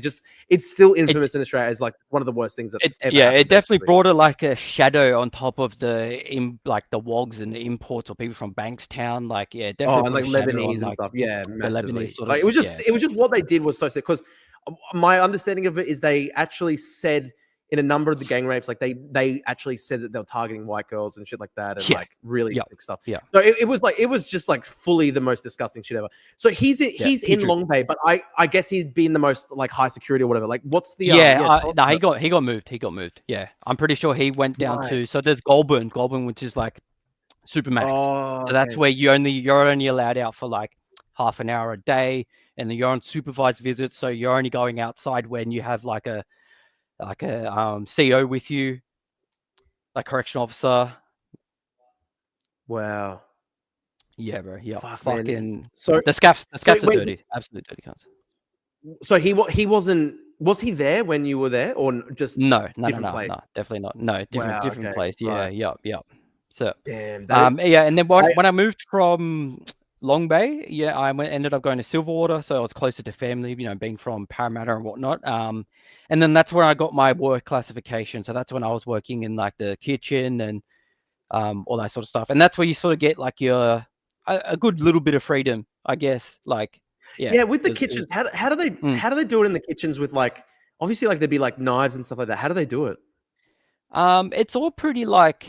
It's pretty good, to be honest. They know that your freedom's going to get fucked up if you do anything, right? Like, obviously shit does happen, but it's more done behind closed doors. Like, the amount of times I had fights in the fucking freezer with people over drugs, like, just chaotic shit like that. But, like, yeah, man, the kitchen was pretty good because you could bring home, like, chicken, like, eggs, whatever. Like, by home, I mean, like, bring them back to your cell, cook them up for the boys, whatever. Like, it's a pretty lenient, yeah. So what in Silverwater, we used to cook up for the whole jail system in New South Wales. They called them CSR sort of meals. And then in Long Bay, that's where they did the bakeries. So that's where you'd get your breads and all that sort of stuff. And then in Parramatta, that's where they had the linen. I don't know if it's still there, but I just saw on Wikipedia. Ivan Milat, was he there when you were there? Milat. No, he wasn't. Bro, tell me about him. Did you ever encounter him? Nah. He's dead now. He died in 2019. Yeah, no, definitely did not encounter him. Nah, not at all. The only people I did that was sort of infamous were like Hooligan Hefts, Spanian. There was I think there's a bloke on my TikTok. I forget his name now. So it was wild. So I came from Silverwater into Long Bay with this guy. And what he ended up doing was him and his mate took a huge joyride. They kidnapped this mum and fucking daughter my Ended God, up going through this huge drive all the way up to Newcastle. Ended up shooting cops with like shotguns and shit. Then they burnt the house that this mother and fucking daughter were like living in, and they ended up dying. So I ended up coming from Silverwater to Long Bay with this guy, and they thought I was associated with his crimes, which was fucked up too. Oh, So like they were that's trying to fucked. tuna can me. Yeah. So he ended up buzzing Yeah, up, what's which tuna means can? What's tuna tuna can? can. So like, you know, if you rip the top open of a tuna can, it's like sharp. Yeah. So that's Yeah, why, yeah, yeah. you get stabbed or slashed or all sorts of fucking nonsense. So with someone that tried shit. to And do he that to you. yeah, man, yeah. So What he was it ended like? up we were working out the next morning because fuck, it was my first time in there, so I didn't really understand or know like the culture of me separating myself from this bloke. Anyway, so we were working out. Everyone thought I was associated with his crimes, and then yeah, man, they sort of cornered us and said, look, 1, 2, 3, either you guys buzz up and you guys, which means like you're going to go to witness protection, like you're never going to be able to get out of that again. And once you're in that, like you're fucked. Your life's fucked. You're with rapists. You're with fucking pedophiles. Like Oh shit. it's the lowest of the low. So once you do that, you cannot get back out. And yeah, I spoke to the like the big chief, which is the warden at the time at Long Bay, and he was like, look, man, if you do this, like there's no going back, and you know, you didn't do these crimes with this bloke, so just go back out there. And that's exactly what I did. So I was pretty Shit, thankful, like man. they were actually Wow. sort of guided me in the right direction. Fucking It's hell. So you pretty would scary, almost bro. I just saw this thing on the Wikipedia. How fucked is this? So, a mentally ill HIV prisoner in 1990 was being escorted in the exercise yard. The prisoner took a syringe filled with his blood and stabbed a probationary prison officer. The prison officer was diagnosed with HIV and died 5 weeks later. Oh no, died 7 years later. But that's fucked though. That's so bad. Yeah. That's a big thing in jail as well. Fucking Hep C. Oh wow. Hep C as well, because you can get that from toilets. Like, oh yeah, all Even sorts of nonsense. man. Yeah. When do you think there are just some people in there that are just like can never be rehabilitated? I don't know. Like, yeah. No, for bro, sure. like for me, when I think of someone like Bilal Scaff or whatever, I just think to myself, like, to be honest, I think we should have the death penalty for someone like that. It's not that I want to bring it back.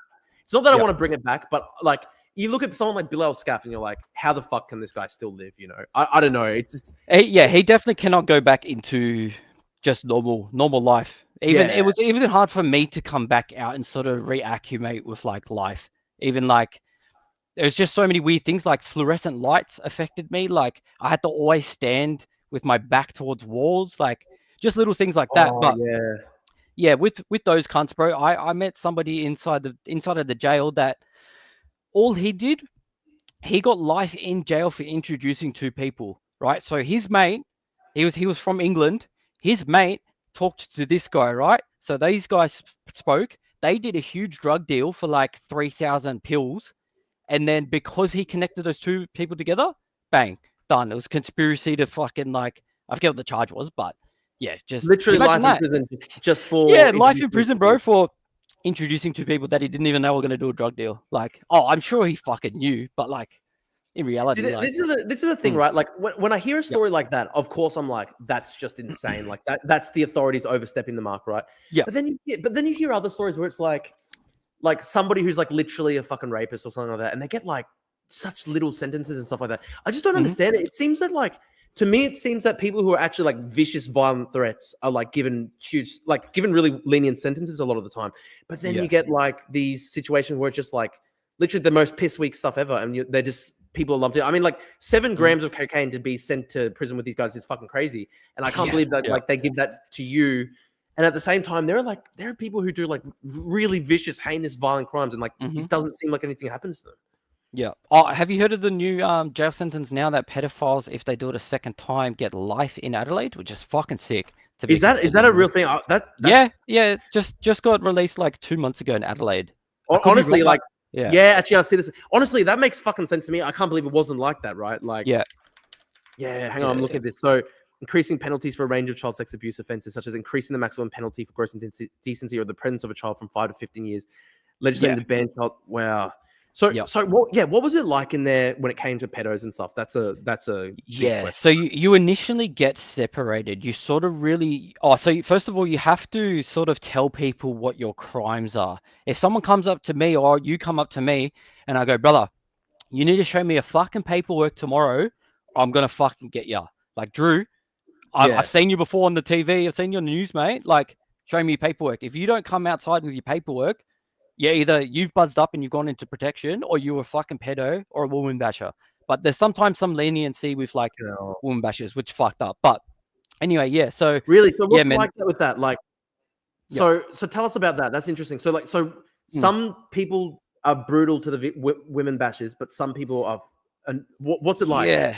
Yeah. So look, I mean, like anyone that's sort of decent inside jail sort of had the same rules. Like if you're going around bashing your wife or whatever, people see your paperwork no matter what, right?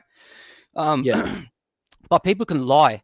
So like I had this bloke that chopped up one of his fucking wife's fingers because she didn't come home one night. And then there was another fucking islander bloke. He was like Fijian Indian. And he threw like a mirror at his wife in the direction of her. But we believed him because fuck. I mean, it's he said, she said, really. So like that's what I mean. There's some leniency to fuck like what you can sort of prove against someone. But also I didn't like the kids that did all this creeping stuff or stealing shit. I sort of had a golden rule of like fuck, just don't steal from other people and don't hurt other people. That was my golden rule there. I bashed countless little fucking dirty kids for stealing, and you know, once they're always a stealer, they always will be. But we used to do our own sort of like kangaroo courts and shit too, which is fucking wild. So we used to sentence people, or like people that we found out that did wrong by us or stole from people inside jail. We'd boil up like hot water, oil, jam, like all sorts of shit, and like we call it like throwing the kettle at them, and it'd burn their face. The jam would get stuck to their face. Like you could imagine how fucked up that would be, bro. Yeah. What would happen? What's like if that happens to someone? What are like the long term sort of like health things for that? Oh yeah, you're cooked for life. Cooked for life. Like the jam's like getting melted on your face. Yeah. Ooh, and like you're never ever gonna have the proper like hospital or healthcare that you need to sort of recover from that either. Like there's some so in Long Bay they had a wing that was sectioned off for other jails to go in, and it was like classified as the hospital wing. So we had people that were like had cancer or all sorts of like medical fucking issues that'd be staying at Long Bay because of like the hospital wing. But yeah, you could imagine all sorts of people that would lie, or even like, you know, say they have fucking like cancer in their foot, and they'd just want to get special privileges and whatnot. Right. What is the medical? What's the medical situation there like? Like how do you, like if you're like really sick, what happens? Like, do you get any good, like, is there good treatment? Like, I don't know, what's it like? Sometimes there is. It just depends on your condition. Like they'll take you to, I don't know if anyone from the chat's from like Westmead or Parramatta, they'll take you to Westmead Hospital. Like if there's something seriously wrong with you. But other than that, if you have like a broken bone, or you need to be recovering from something that's like an extended period of time, then you'll go to like a hospital wing inside of a jail, which is like it's not bad. Yeah, they do look after you. That's this is a good question. Are there guys who find redemption in prison with or without religion? Like they are truly sorry, and you know they're going to be reformed after. Could you tell if someone was reformed? Yes and no. You asked me before. I knew Spanian was fucking reformed just from the way he held himself. Like he stopped doing drugs from his own accord in there, and you can see other people that do sort of similar things. Like there's even Aussie blokes that sort of reform, and you know they become Muslim, which is all the power to them, and then they come out of it, and you know they get off the drugs. They do this 1, 2, 3. Like, you know what I mean? There's some people that come out of it definitely better, but then there's some people that sort of again use it as like fucking crime school, go into religions just because they know that these people will look after them and take care of them, and all that sort of fucking nonsense, bro. It's fucking wild. Scaff will now be eligible for release on 11 February 2033. I don't think I read somewhere that they're just never going to let him out though. I read that like I think he's actually gone up for let me see. I think he's gone up for parole before, but like I think he's just been always rejected. He's in Goulburn. He's in Supermax. For his crime, Scaff is serving a 31-year prison sentence with a non-parole period of 28 years. He was originally sentenced to 55 years. Damn, it's crazy. To be honest, this is just someone who should like never ever get out. No, just definitely not. Yeah, there's for what? He's not going to fucking reaccumulate back into society. Like I had a bad time fucking coming out after a fucking year. Could you imagine that bloke? Even Oh my talking to God, dude. people or going to a service station, bro, he'd fucking want to kill him. This is a good question. Are there any Orthodox or Mhm. Catholic gangs in jail? Nah. Is there any of that? No. Nah. Nah, no Okay, way. Nah, there's interesting. not enough. There's not enough of them in there. There's not enough. So what are like the main Nah. groups? Like, Yep. for example, I'm interested. Mhm. You know, like for example, Asian prisoners. Is there enough Yep. for any like sub-Asian cultures to form, right? Like Vietnamese prison gang or Yeah. whatever, or is Yep. it is Yeah. it just like all Asian prisoners together? Mostly it's all Asians together, and then you get like the Singhua or the fucking other various like Vietnamese sort of specialized gangs, and then yeah, you'd get all the hangarounds with them too. So you'd even get like, fuck, the Aussie boys that grew up in Cabramatta that used to hang around them, or you know what I mean, all of that sort of shit. But yeah, they're definitely, everybody is from their nationalities are sort of clicked up together, and then you get the sub genres of that. So yeah, the Vietnamese, the Koreans or the Chinese, and they'd all sort of hang Interesting. around. Yeah. So the Vietnamese are actually funny. They're usually the ones that are money makers. They're the ones that are running around like, I'm sure you could even fucking picture them, the stereotype, running around like selling, fucking trying to make money in any way they can.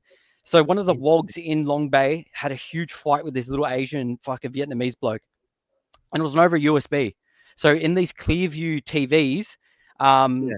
you can, some of them you're able to hack and put a USB into, right? Right. So Yeah. that means you can watch whatever the fuck you want, pornos, like the latest movies, downloading, whatever you can get on Yeah. LimeWire, we could get inside. Anyway, so this Asian bloke charged this WOG guy $300 a day for every day that it was gone and not in his fucking hands. And then yeah, there was a huge fucking riot in Long Bay. They were shooting tear gas at us. Like that was the scariest time that I ever had inside Why did jail. that happen? Why was there a riot? Oh, there was stabbings. There was fucking like, yeah, these little Asian fucking Viet cunts were jumping over fucking wogs, like stabbing people in the necks. Like, bro, it's literally So like, it's like full racial conflict in the prisons. yeah, bro, it's fucking insane. It's exactly what you could imagine, like the combination or any fucking similar wog movie stereotype about jail and all that sort of nonsense. Wow. When you say WOG, is it like it's not just Greeks, right? It's like it's also Nah. Lebanese and stuff. It's mostly Lebanese, and then you've got the offshoots of that. Like I said, you know, Right. yeah, So the you'd have Greeks the hang out with the Turkish. Lebanese? The Greeks sort of hang out with the Turkish, and then the offshoots Really? of That's that. interesting. Yeah, I know it is. Yeah, The surprisingly, Greeks but hang out yeah, with the Turkish. Wow. yeah. Seriously. Same sort of area, I guess. This is a good question. What counts as Yep. like an Australian in jail? Like how do they determine that? That's a good question. I mean, you've got a lot of people false claiming that they're Koori or like fucking Aboriginal, right? Right. Which I understand, because fuck, you get people doing that all the time outside of jail too. But yeah, it's kind of hard to also, if you just go inside jail and you just tell everyone that you're fucking Aussie, you're not really gonna have like someone to click up with. You're gonna have a couple other Aussie blokes, but yeah, you'll definitely you're having a worse time in there for sure. So is that why people would then some people would claim to be Koori so that they can get in the gang? Yeah, Torres Strait Islander, anything, yeah, just so they get clicked up with somebody that has more sort of people. So the Kooris are like, they're the people that are, bro, I don't want you to get banned, but bro, they run around and all they do is do drugs. Like that's it. They're fucking junkies, right? And I mean that's only because of the societal fucking issues that are inside of like outside of Australia that end up happening inside of jail, right? So like obviously, yeah, everyone sort of puts it on the Aboriginals or the First Nations and whatnot. I mean, which I don't give a fuck, but I mean it is what it is, right? So who do you think was the most powerful prison gang? Like who was the most dangerous? Fuck. Yeah, definitely like Also, the this is a good question, Singhua. right? Also, good question. Oh, Do you BFL, get, like, BFL. BFL? Okay, what's BFL? Yeah. Brothers for Life. Yeah, Brothers What's for that? Life is a Like, what's that? huge jail gang.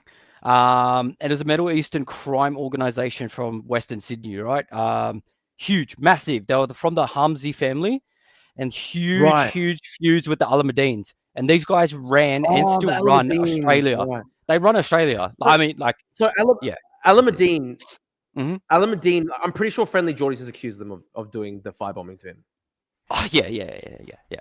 Yeah, like Alameddin's so how did I don't know if we can talk about it on the stream without getting like shot or whatever, Oh. but like what's the deal with the Alameddins? Like I've read that they're crazy, like that they're really powerful gang in Sydney. Yeah, they're fucking wild. Everybody that's in Are there, they bro, is Lebanese? in there. Yeah. So they're Lebanese, okay. Yeah, And they're from like Western Sydney, sort of. They got they're from like Marylands, I guess Marylands, like Parramatta yeah, sort of areas, and yeah, bro, huge sort of family that ended up splitting off with the they joined up together to make the BFL gang, so the Alameddins versus Umsies, and yeah, that's they run Australia for sure, easily for when sure. you They say were they run Australia, like in what sense? Like just in like yeah, in the what sense of, bro, they bring drugs in, they get phones in jail, they're doing hits on other people that are outside trying to hurt them. Like, bro, anything and everything you could fucking imagine is happening inside with them. Like, it's they, actually they've got a massive Wikipedia page. This is crazy. Holy bro, fuck. they were They've doing literally just hits. got They were even doing hits inside of jail using the jail phone to call up a radio station, which is made for jail, and doing hits like that. Like, how insane is that? How does that work? Tell us about that. That's Yeah, so crazy. they call up this radio station, which is specifically for jail. And you'd call Yeah. them up and you tell them, I want this song played at this time, 1, 2, 3, blah blah blah, and that's how they ended up doing like secret codes and doing hits and telling other people in other jails to kill Crazy. other people, bro. Like, fucking That's wild, crazy. wild. Yeah, they were definitely where did they first get their money? How did they start out? I think they started like together in the gang, so BFL, and then yeah, just mass shootings, countless fucking criminal past that were like 13, 14 years, 4 crime families, like mafia type fucking nonsense, bro. Cunts getting sentenced to like 50 years, like, bro, there was people that I met in there that were charged for killing somebody that they grew up with, and he was getting life. Like, and I was in there and friends with him. You know what I mean? So yeah, like it goes deep. It runs fucking deep. Wow, that's fucked up. So he like literally just killed like someone he grew up with. Yeah, somebody grew up with. He had a tattoo on the back of his back, and he had this Sydney, like the Sydney cityscape, and his name was Stretch, and he was just this, like, I don't know how to explain him, Iraqi sort of like type of bloke, but ended up being like just affiliated with like Lebanese, I guess, just from that area. But yeah, I guess if you're from that sort of, if you're from Sydney, Western Sydney, and you're just WOG, I guess you're just sort of fit into the one sort of shoe, I guess. It's interesting because in Brisbane, I guess we don't really have as many like Lebanese and Middle Eastern people. Because like growing up, WOG in Brisbane just sort of meant Greek and Italian. Like in West Sydney, WOG means Lebanese as well. Yes, that's right. Yeah, it's mainly sort of Lebanese, bro. That's the way I've always known it too. But even like there's a guy in Brisbane. His name is Lissy. I don't know if you know him. He's a rapper. I'm not sure. Lissy. Yeah, Lissy. Yeah, Sure Lisi, and he's just like a sort of gang sort of rapper from Brisbane. And all of those blokes are sort of affiliated with like Hooligan Hefts. Right. Yeah. And so I was locked up. Anyways, moral of my story. I was locked up with Hooligan Hefts. He was my cellmate. And we had a phone. Yeah, we had a phone inside. We used to record him while he was freestyling on this phone. What was he in for again? Hooligan Hefts? He was in for, I think, just aggravated assault. So nothing crazy, but I think it was somebody that wasn't like affiliated with him. I think it was just like a random he'd robbed someone or something. I could be wrong, but because he's a pretty famous rapper in Australia. Huge, bro, huge. He was fucking massive when I barely knew him. We used to train together, and I didn't even know that he had YouTube videos out of him, like with 500,000 views. Like, yeah, he's got it. He's definitely got it. Is he actually 4'11" or something? Is he really short? No, he's. No, I don't know where my height. That. Yeah, about 6 foot. Oh, okay. I don't even know where. One of the best fighters I ever fucking known in my whole entire life. One of the best fighters. Was it? Yeah, what was he like inside jail? That's an interesting thing. He stood his ground. he also had a lot of money. So we used to call him like money makers. He used to get drops. Oh fuck, I don't know if I should. Actually, it doesn't matter. He used to get drops inside jail, right? So somebody would come drop off like little Yeah. balloons of ice, Suboxone, heroin, No. whatever it may be, whatever he needs. They'd get it dropped off, and he'd divvy it up to other people in the yard and sell it, right? Wow. Yeah, that's how he made his money. That's how he got people to do shit for him. So when that sort of shit happens, that's when you sort of get a target on your back. So some people start ticking, they start borrowing, and he was getting in fights all the time, bro, like bashing cunts, getting money off them, or 1, 2, 3, sort of all of that nonsense that comes with it. Yeah. We had a question for are there Nazi gangs in Aussie jail? Not there any really, of them, man. Not really. They're mostly like, no. Honestly, there's not. There's no Nazis. There's no like alt-right. There's no, because everyone that's in there is That's the big thing in not American white. jails, I We're think. so multicultural in Australia. Like, bro, there's mainly wogs and fucking like Asians and Islanders. Yeah, right. Which is wild. Because in America, they've got a pretty big thing with like prison Nazis and everything. I guess maybe it's just a different country. Yeah, that's right. And plus, it's if you're white, that's just what you get clicked up with in jail. Like, you don't have a say. At least in here, I could tell you that, oh fuck, bro, I grew up with a Vietnamese dad, and then, you know what I mean? Like, you can sort of get away with doing that shit. But in America, no way. Yeah, interesting. I think there was a question by Matt before. He had a good question. I think it was like, what was your like plan for when you got out? Because you were only in there for like a year. So like, did you? Yeah. I don't know. Like, do they have like counselors or anything? Like, did you have like a plan or anything? Like how does it work?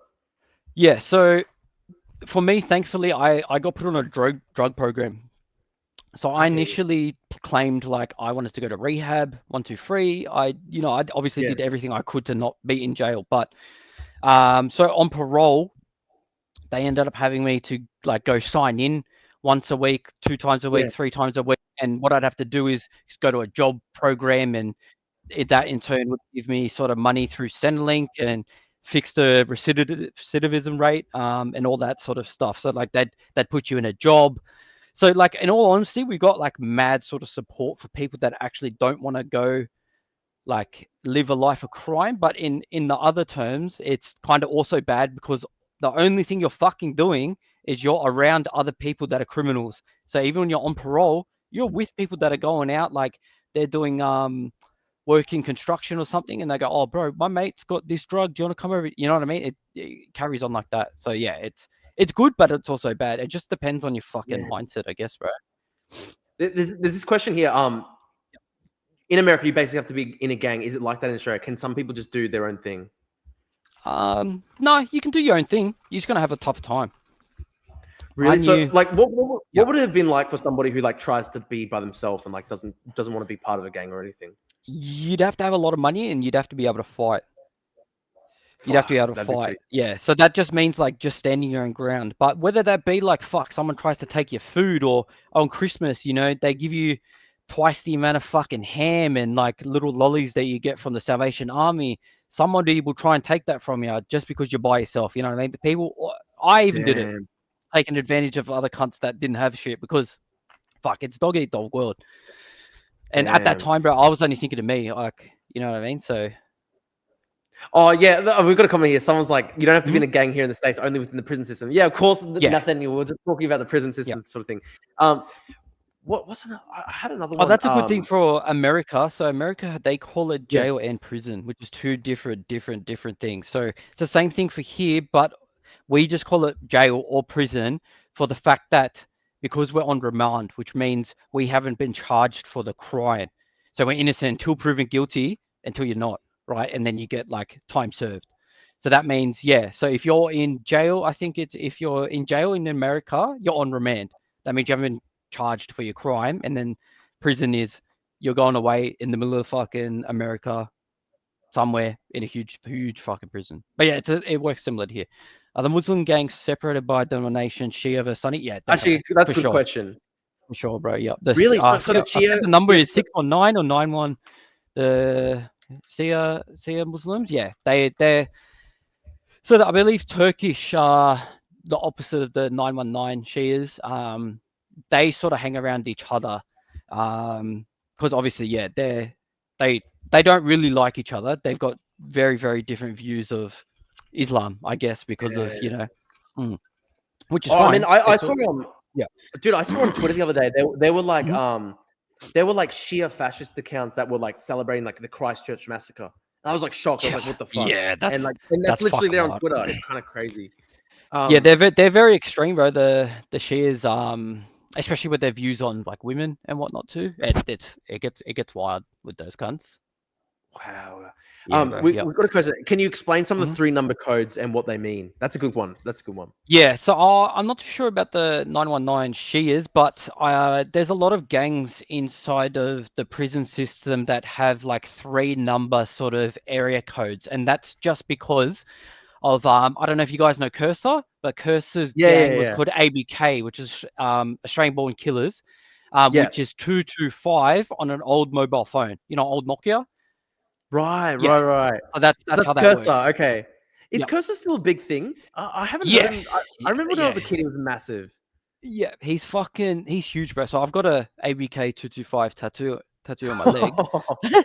But That's that funny. look, I was and wasn't associated with him. I ended up going to one of his concerts and had a huge party and bender with these guys, and we all ended up getting tattoos. But I ended up getting in a little bit of trouble with it because his brother was in the same like jail system as me, and he found out that I have this tattoo and didn't know who I was, and yeah, it ended up getting a bit complicated. Oh, But yeah, we ended up getting it sorted. But yeah, all damn. the That gangs, was and yeah, Cursor's if you're brother. from another gang, and all the bikies are sort of clicked up together too, so you get assigned a specific jail.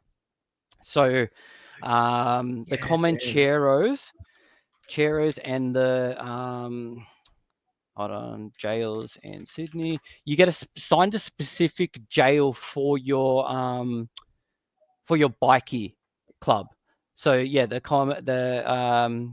Comancheros and other associated like bikies, they'd get assigned like Silverwater, and then Long Bay gets assigned like 123 other similar bikies. So that's how that works too. So yeah, even if you're Right. like in Long Bay or Goulburn Supermax, that means that you're on the witness sort of protection program, or you're on the I forget what they call it. You're on the they check your tattoos and you haven't stated what gang you're with, so they put you where they want to. But if you get fucked up, that's not on them. So they do try and like sort of divvy up people so they don't end up fucking killing each other, right? So yeah, Which is the crazy too. authorities actually do try. That's interesting. So they do try and Yeah. actually Yep. like group people by the gangs. Yeah, they have to. They take What's photos of what? your tattoos, everything. Oh, gee, right. Yeah. So all the bikies, yeah, they all stick together. Not BMX bikies, bro. That's a pretty funny one. Yeah. There's a good comment here, Nathaniel. So he says, "Has there ever been a major prison riot in Australia? What's the worst one?" Actually, yeah. What is the worst one? I'm not sure. There's been ones in America where like 15 Parramatta people have used been to killed. had people used to escape from Parramatta all the fucking time. All the time, bro. Like, Right? How? yeah, you should be. I believe they had a work program where they could leave and go work at the linen company across the road and end up going to the pub or the brothel or something. But there was a lot of people that escaped from Parramatta jail, but which they only use for home and away and sort of prison sort of type shows at the moment. But yeah, Right. fuck, I'm trying to think what else. I think there's probably been like prison escapes from most of the jails, bro. So this is a good thing. If you're in a youth program or you're like say 18, 19, I think it's under 25, you get assigned to go on it's almost like a retreat. You go out in the bush, you get assigned like a team leader. You end up doing a work release, so your family can come with barbecue and like meat, and Oh, sort of you right. get like special privileges. Yeah. Fuck, I forget what it's called. That's pretty Youth, crazy. yeah, jail, This is a good bush question. program. How do the gangs keep themselves strong if people get released? Wouldn't it weaken the gang numbers? Yeah, it kind of does, but fuck, if there's one in, bro, there's another two on the way out, and they always sort of click up. Like, so for me, they wanted me to sign up, like, nom up with the Comancheros, and that was just because of the guy that was looking after me was my dad's mate, and he was giving me cigarettes, and because I did favors for him, he told me to do 1, 2, 3 for this bloke, and then that in turn got me caught up with all of the nonsense, right? But before I left, he sat me down. He's like, "Look, man, I love your dad, and I love you, and I love your mum, but like, you have to choose. If your mum is fucking on her deathbed, and we've got a fucking clubhouse meeting on Sunday, like, you have to go to the meeting." You know what I mean? So he's like, That's choose one. retarded. Why? Why? He's That's like, oh, I retarded. mean, it just because they try and get people that don't have families, so the only family you have is the club. Ah, Which yeah, is that makes sense. It's like a yeah. cult So type that's shit. Yeah. yeah, that's right. And that's why they get like kids and other people that sort of like get stuck in the fucking prison system that, you know, that need a family or people to look after them. Damn, that's Yeah, brutal. There's a good question here. What do you Mhm. think could be done to make the prisons more effective for rehabilitation? Like, how could you actually make? That's a good question, actually. I think there definitely should be programs that sort of like get Spanian or get me out there or get other people that have Yeah, done yeah. these sort of things that have sort of influential like power over these like kids. Just tell them, Oh, fuck, Spaniard would have massive power over them these days. yeah, bro, yeah. He could be telling all of them, look, you can do this, and you know, pivot your life into making fucking kebab shops and like, you know what I mean? There's so many other things that you can pivot because even drug dealers, bro, they're all just salesmen. They're all used car salesmen, A lot of really. them. Have you ever You watched The know? Wire? Have you ever No, watched The I Wire? don't think so. Oh, No, because no, no.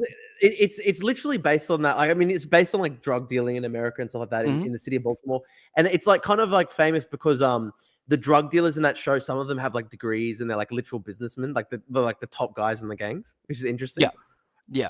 Um, Someone's just this telling is me from this. the chat. In 2015, there's a person named Ayman Turkmani. Yeah, I didn't know. Um, I've never heard of him before, but I just looked it up. It's like some guy who killed a kid or something like that. I don't know. Yeah, he got sexually assaulted in Villawood or something, or he done something in somewhere. But that's another funny Oh, story I want to pivot to. I had a friend, right? I mean, friend is a loose term, but somebody I knew that I liked. So what happened was he's been in jail since he was like 18, 19, and he was playing pool with somebody else, and he found out that the person he was playing pool against ended up raping one of his friends, right? So he snapped the pool cue, shoved the pool cue up his ass with barbed wire and pulled the pool cue out, right? And he got oh, charged. He got charged with life. did the guy And die? no, the guy didn't die, but he was my best mate. But the guy that got charged life, he was my best fucking friend. He got out when he was Wait. So like, your friend is the guy who did the barbed wire thing, yeah, he or did the barbed wire. So he didn't get life. Well, life for him was until like 24, 25 years without parole, which is similar to life, like 25, 21 to life in America. But yeah, so he ended up he got out probably a year or two after me. So yeah, he was in there for like 30, 40 years, and yeah, he imagine that bloke. He was locked up in the juvie system from when he was like 14, 15, wait? got So he was. out, did some. Oh, Yeah, he was heaps young, got out, did something else, went back in, did the fucking pool cue thing, and then like his whole entire life, bro. Nothing. dude, Yeah, I've never even heard of something that brutal before. yeah. I'm wondering, did the guy that happened to die? No. He didn't die, but he was like severely like fucked up for the rest of his life. Which I think is probably a good thing that the bloke didn't die, because I mean he would have spent life in there. What Yeah. was it? What was it over? Someone did rape or something like that? Yeah, somebody raped someone, and it was like through the juvie system, and because you get a lot more leniency in the juvie system, and they're playing pool, like normal pool against each other, and yeah, he ended up finding out that this bloke did 1, 2, 3 to this other bloke, and yeah, which is crazy. So 1, as 2, well. 3 is rape. 1, Is 2, that 3 what 1, means 2, 3 they've is? done something to somebody else. Oh, right. Okay. Yeah, it's just sort of slang. Matt's asking, how does life work in Australia? Can they just choose not to let people out? There's I think it's 25 I think to Martin life, Bryan. which I think you get for I like think Martin rape. Bryant can't ever get out. I think some of them you literally just can never get paroled. Like I'm pretty sure Martin Bryant can never get Yeah. paroled. No, there's a lot of like murders, and there's a lot of weird sort of like laws in Australia that specifically state that because of the crime you've done, you can't get parole. But then they've got Yeah, like Bryant can never get out. and then you also get 1,035 years. so that this bloke will probably he'll get a work release. So he won't ever get to go back in society. But what will happen to him is he'll get let out on the weekends, and he'll be able to fucking do whatever he wants. Eventually, yeah. So Martin Bryant, he got 35 life sentences, and then on top of that, This 1,035 cunt's years never without getting out. parole. Yeah, I think that's actually the biggest sentence ever in Australian history. Oh, surely, fuck, 35 counts of murder. 35 people he killed. Fucking Yeah. hell. That was our worst ever shooting. That was our worst ever massacre in Australia. Is it bigger than the Maryland massacre? Oh, that wasn't even a shooting. That was a train accident. Maryland massacre. I think it must have been. This was our worst ever mass shooting ever.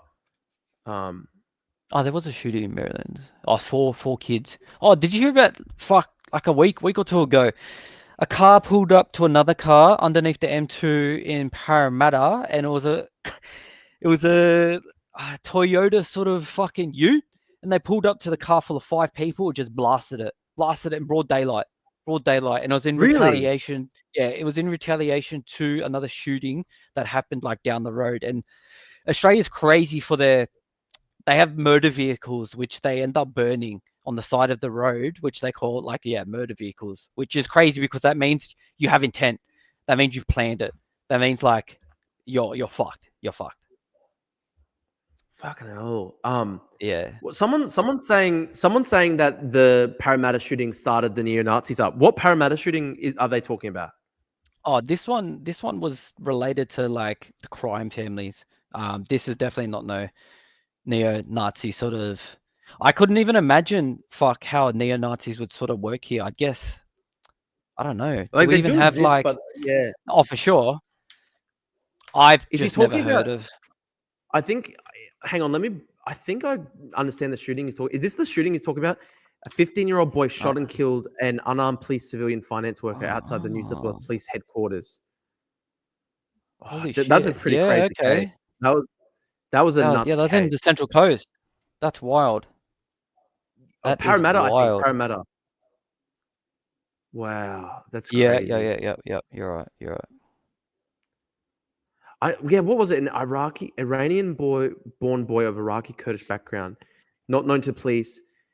Oh, he'd listened to hits put up here. Oh, they're so bad, dude. They're so bad. They're really. Really? They were a massive thing. They were a massive thing in Britain, and then Britain shut them down like 2 years ago. But they're actually banned in so many different terrorism sort of. They're like a radical. They don't nationalist. They themselves don't carry out attacks, but they radicalize people who then go on to carry out attacks. They've done and they're like it's interesting, literally far right.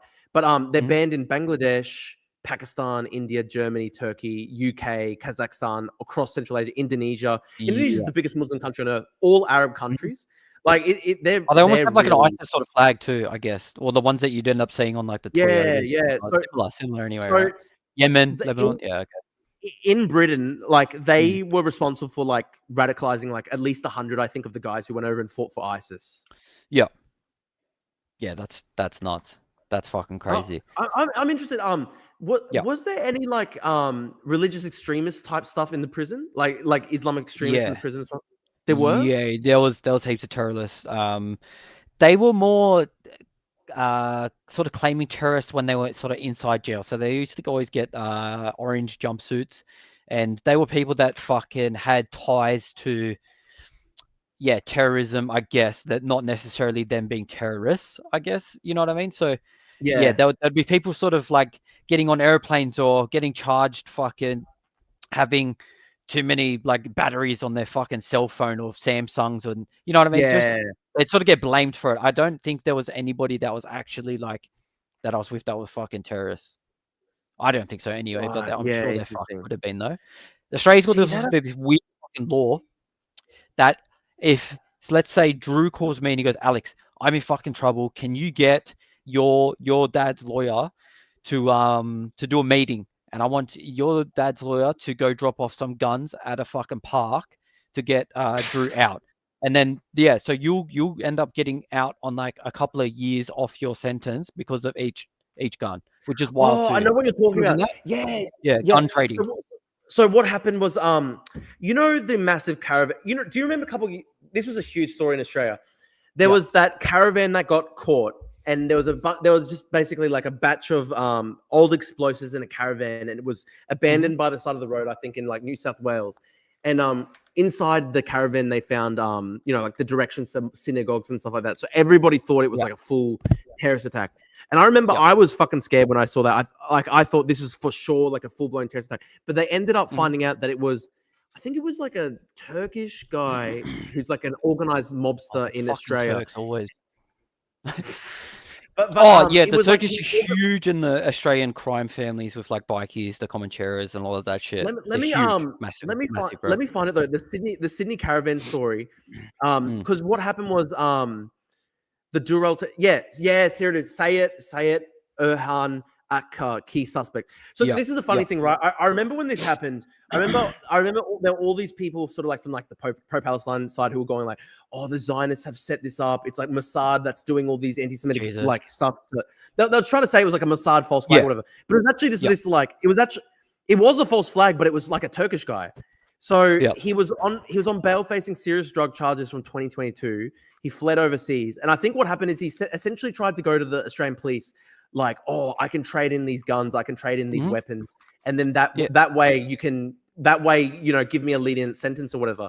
So he like orchestrated all these psycho anti-Semitic sort of things, like to then try and make it out like he could give them information to stop terrorism. So it's like I had a friend that traded a grenade for 7 years. That's fucking crazy. 7 years. He just dropped it off at a fucking park, and then the cops went to go pick it up, and they're like, all right, cool, no worries, thanks for getting off the streets, mate. Like, insane. Imagine fucking doing that.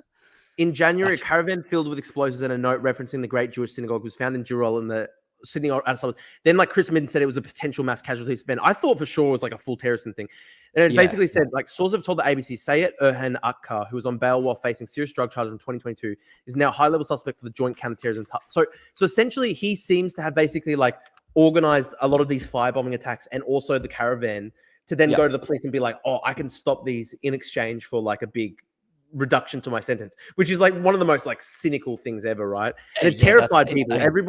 Everyone thought it was terrorism, and it ended up being like this massive, I guess this like massive gangster who was like who was then like trying to trade it in. It's kind of crazy. Yeah.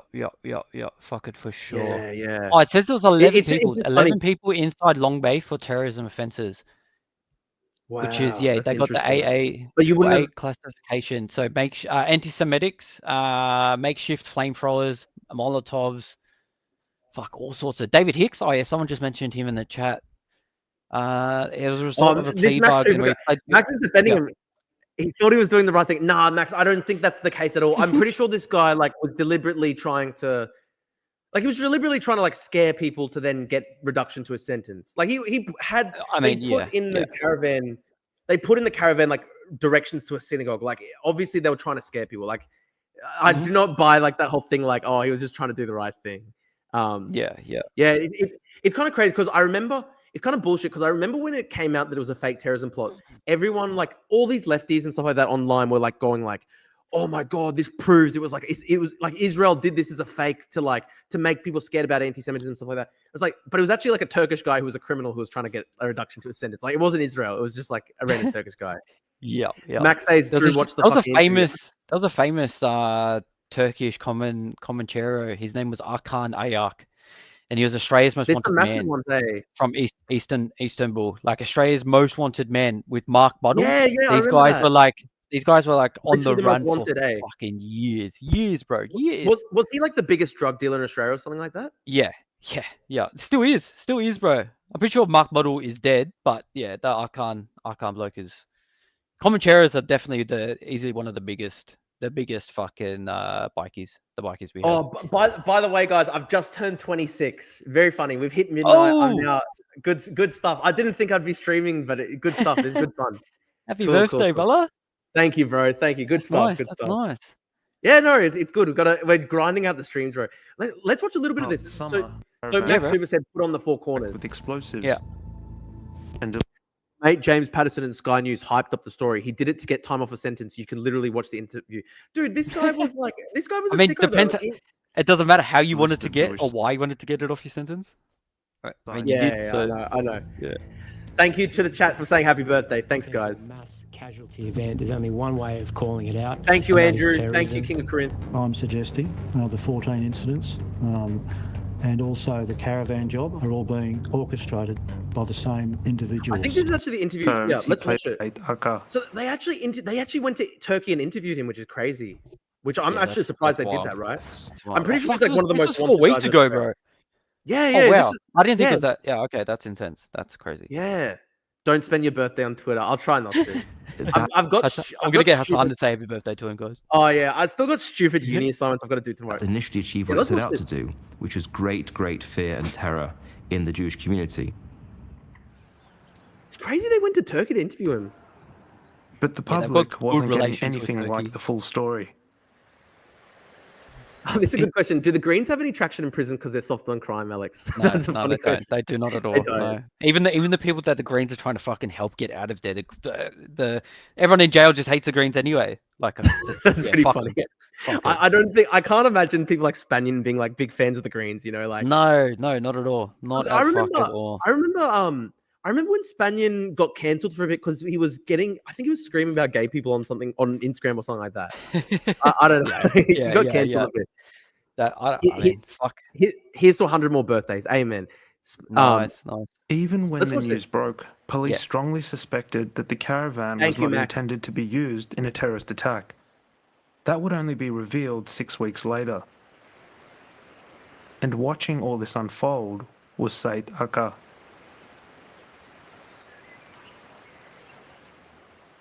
I spent 3 days with Aka in Turkey. He confirmed he played a central role They even do the full Turkey.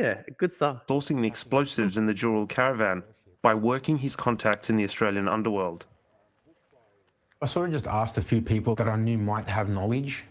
The people that I knew on this side of it was just people trying to make a dollar, but who it was going to seemed like who knows what they're going to be using it for. With that information, this is a crazy story. He says he offered the AFP a trade or deal in December. Yeah, so these trades have happened fucking a few times too. So this guy reckons that he was doing a trade and he didn't realize that there was going to be the implication of the terrorism and stuff like that. But it's pretty. He knew. He knew. And I'm pretty sure they've been doing investigations into the firebombing attacks that were targeting a lot of like Jewish stores and synagogues and stuff. And I'm pretty sure they said it was like a communal stabbing too now? crime. Oh, it's pretty hardcore. Yeah. It was, okay, let's have a conversation about it. And what do you have? What can you give? And I said, look, I've got information on a movement of explosives. I can seize it and I can hand it over. Yeah, wow. He says the AFP officer was interested in the deal. What was the AFP's response? That's good, that'll get you home. It's hard to pin Aka down on just... But the thing is, Max says, the bombs were deactivated. He gave no fuses. He was there to hand them over. Here's the thing, though, Max. They think that he was also part of the firebombing attacks that took place against the Jewish stores and stuff. They think they don't think he just did the caravan thing. They think he did the firebombings too. He's connected to everything, what his involvement at that point. That's was here. And to be honest, that would be fucking crazy if he was doing that to like create a climate of fear to then hand over the explosive. That's crazy. Yeah, fucking. I didn't organize the caravan. I just organized the seizure of it. We pressed him for evidence that he didn't set up the whole thing. I don't know why this Max Super guy's like giving him so much benefit of the doubt. Like putting words in his mouth too many times. Let's see. Okay, set up the whole thing. Well, I've changed phones too many times. I wouldn't be able to pull out anything from prior to Feb. That's pretty convenient, right? I've changed phone a million times. He does admit he took charge of the caravan's movements, and he decided where to leave it. That's pretty. I actually picked a Jurul, and I just told the driver that I had intercepted to do the seizure off to just put it in a safe spot that we selected off that map. Crazy. My clear instruction was make sure this is not going to explode. So he says he instructed the driver to remove the detonators from the van.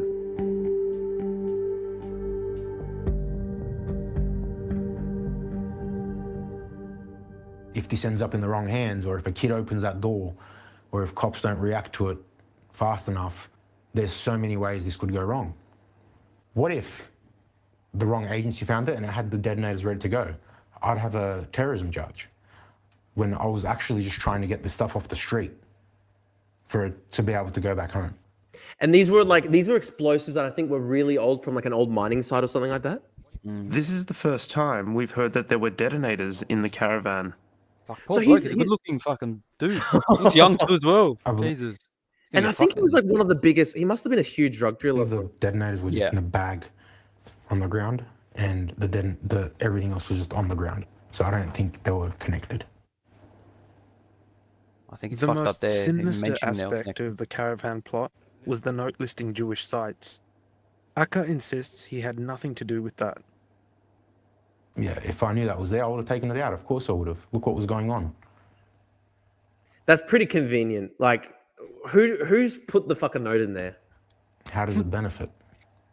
Well, someone might think that's one way to get the police's attention. Well, that you could be right. You could be right. I didn't know it was in there until way after.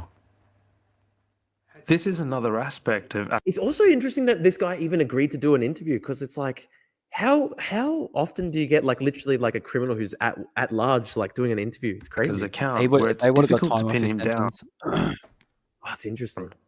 Even before the note was made public, he'd messaged me to say the van full of explosives was targeted at the Israelis. Yeah, wow. Hey, what was that? Hang on. Even before the note was right. I didn't know it was in there until way after. This is another aspect of Akka's account where it's difficult to pin him down. Even before so he didn't know the extent of what he had in there. He just knew he had stuff. I guess that's what he's trying to say, right? But what the journalist is saying though is that when he first got in touch with him, he said, "Oh, it was the van was targeted at the Israelis." And then later on, he says, "Oh, I didn't know there was anything in the van that had a list of synagogues or anything." So that's a strange inconsistency. He'd messaged me to say the van full of I don't know why this Max guy like is so trusting of it. explosives was targeted at the Israelis. He doesn't look like he heard anyone, bro. It doesn't Still doesn't trying to strike me as secure You look his like he'd deal. heard the Jews more. Akka says I'm joking. he I'm told joking. the AFP the caravan's location in Jurul around the 10th of December. Oh wow, that's near me. The In Jurul, that's a AFP fucking would rich not area. confirm this. What do you say? It's in Jurul. That's near me. That's a rich area, like wealthy Is area. Jurul It's a like rich near area? Castle Hill. Yeah, bro, huge, massive, huge Right, farms, right. everything. Is it like yeah, Oh, so it's like rich farms type thing. yeah, huge, massive, Okay. massive. Yeah. It took them quite a while to go and look for this thing. And they asked me, is it still there? And I said, I don't know. I'm not keeping an eye on it. So I actually remember sending someone for a drive to see if it's there. And when I realized it wasn't, I was just like, oh, this is, I don't know. So the emotion back then was just like anxiety attack. We thought maybe it went to the pound, impound. So we started. Wait, what did you say? We thought maybe it went to the pound, impound. Oh. So we started we started sending people to drive around, look at impounds, look for this, you know, rogue van. And yeah, there was no luck in finding it. Akka says fair what enough. happened next derailed his plans. The gentleman that lives right on that bend somewhere pulled it into his property. Oh, that's what happened. So they left it on the road, and then the guy pulls it onto his property. Okay. And when he had Which is to probably open, the he safest called way. New South Wales police. Thank you, Pickles LeBlanc, for the super chat, bro. And I believe that that point, that vital point, is when everything went belly up. Because I think The that's where you poor don't get owners to of do the trades safely. I guess that's my mate had the Yeah, same issue yeah. as well. Can't go leave it at a park and have all these guns and think the cops aren't going to fucking get you for it. So this is Pickles LeBlanc's super chat. This is a question for you, Alex. Alex, if I teach karate to the prisoners, would I be able to bridge the ethnic and cultural divides between prison gangs through martial arts, or would this just be getting them stronger? Nah, bro, I don't. That doesn't mean anything. You can train fucking Aboriginals to do backflips, bro, and they still wouldn't fucking do it. Like it is what it is in there, and that's it. I mean, your religious sort of standings would probably help you, but yeah, I don't think any martial arts is gonna fucking help you, other than boxing and trying to learn how to fucking save I think yourself. I think he's asking like, would it stop racism in the prison if everybody learned martial arts together? I don't know. No, Maybe that's a bit too idealistic, though. Yeah, no, then there's no way. I mean, fuck. I wish, I hope, but Yeah. I don't think so. Max says, maybe I'm dumb, but he seemed pretty open about everything. I guess it's a judgment call. But dude, like the journalist just highlighted some pretty big inconsistencies here. Hang on. How much is he feeding the bloke too? Yeah. Pouring a about lot the of fucking words in his AFP's mouth. You know, I feel bad for the owners of the property because I think they were originally, I think at the time this happened, they were originally suspected of being part of a terrorist attack because they pulled it onto their property. So unlucky. covert operation with Said Akka. The AFP told them they had an informant, but couldn't disclose the details. This is a good question. Would drag queen story time help heal the prison cultural divide? So true. Jesus fucking Christ, you left cunts are fucking wild. No, definitely not. I don't think any gay or any Definitely drag not. queens would fucking help anybody in there, but you might turn a few people and let them have a fucking good time in there, bro. I think that's probably what's going to happen. We repeatedly asked what the motivation of the person providing that information was. Go back to the second part with the next interview. No, I would never have the anti-Semitism. In exchange for providing information of an imminent threat, they wanted to return to Australia without being sent straight to jail. Who is that dumb bitch? Look at her. Were you exploiting? Can't stand. I think she's a senior. She must be like a senior AFP, I Legislation think. committee. Yeah. The trauma of Jewish people to leverage police. No, I would never have the anti-Semitisms in my trades. Bullshit. I think it's pretty bullshit because their whole thing is that they don't think he just did the caravan. They think he did all this other stuff too, like this. Oh, for sure. Go through every attack. You don't know that ask if and you're not being tied to everything else, bro. Yeah. Look at the other stuff, right? Like, no, I would never have the anti-Semitisms in my trades. Oh, it probably doesn't help having "Kill Israel" graffiti on the fucking wall. Yeah, I know, dude. I'm gonna go through every attack and ask if you're responsible. But the answer is just going to be no. Were you responsible for graffiti attacks and an attempt to light a synagogue in Newtown? Definitely not. I go to a mosque, and God is God. Yeah, In all right. Dover Prada wearing Heights, fucking tie wearing cunt. Look at him. Home of Alex Rifkin, co-chief executive officer of the Executive Council of Australian Jewry, was sprayed with red paint and anti-Semitic graffiti, and a car was set on fire. Were you responsible for that? No, and how would I know where he lives? In Woollahra, Magny Street, 2 homes and cars were sprayed with anti-Semitic graffiti. A Toyota Corolla was torched. Were you responsible for that? No.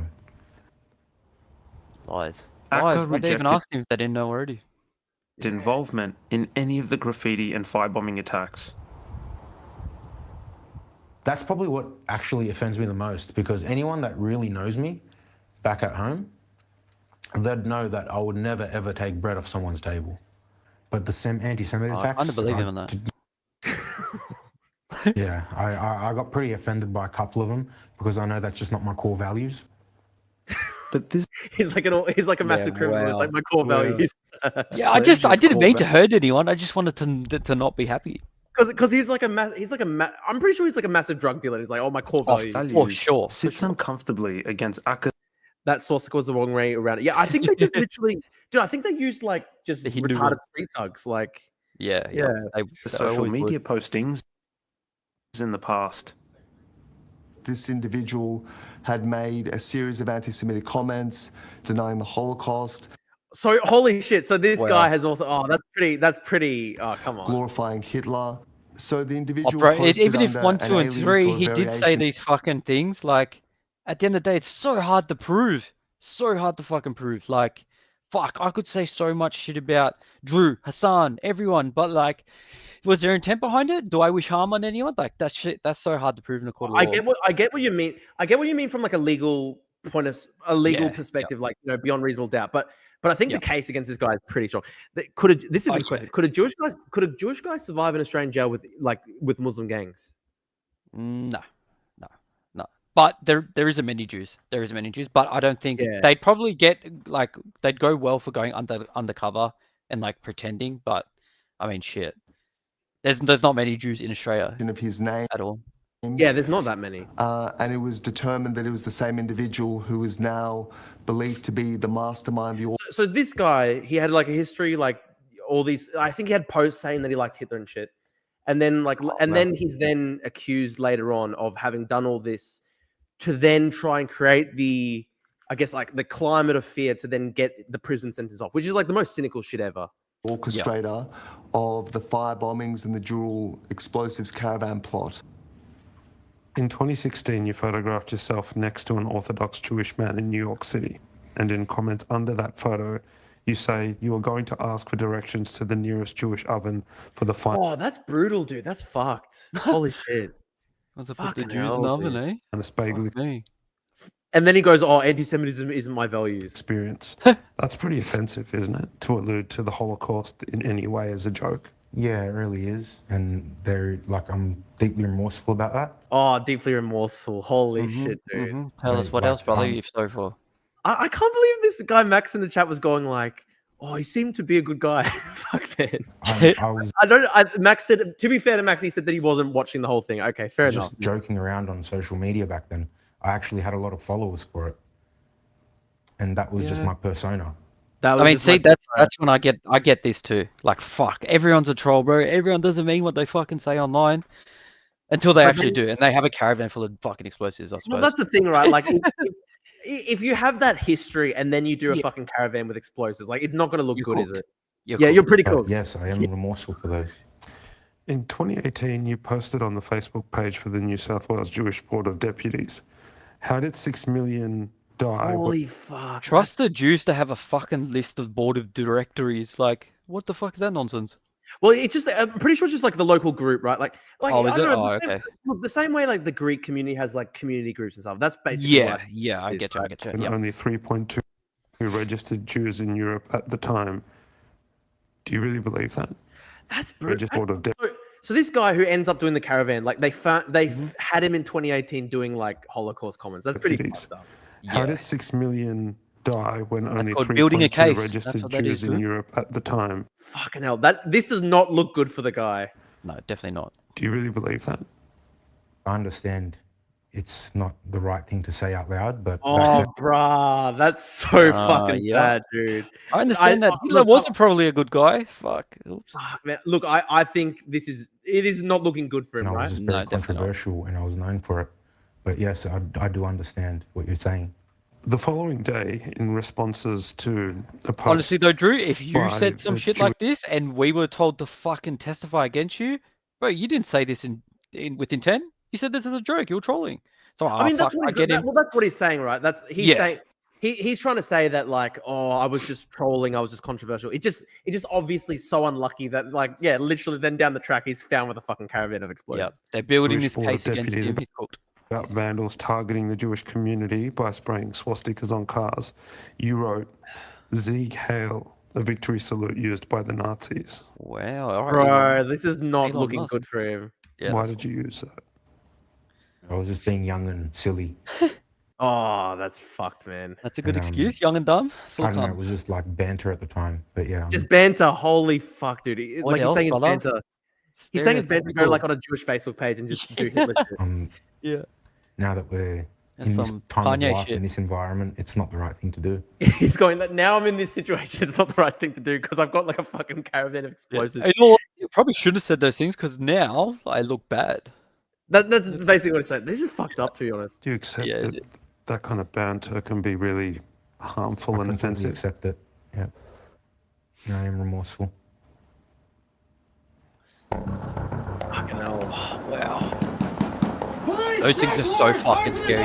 Raids are intense. Oh, Raptor and stuff. Raptor in Sydney is crazy, hey? Yeah, they'll kill your dog. They'll fucking like shit on your fucking floors. They'll do anything and everything. Really? Is that actually what they do? Yeah, bro. They destroy your fucking family's home. Everything, bro. You could imagine. They tip cars inside out and tip fucking like rubbish inside them and rip the fucking stereos out. Everything, anything and everything. Really? You can imagine. Is the shit on the floor thing actually true? Yeah, definitely. They actually do that? Fucking hell. Yeah. Never heard of that. Yeah. New South Wales police have made scores of arrests in relation to the anti-Semitic crime wave of the past few months.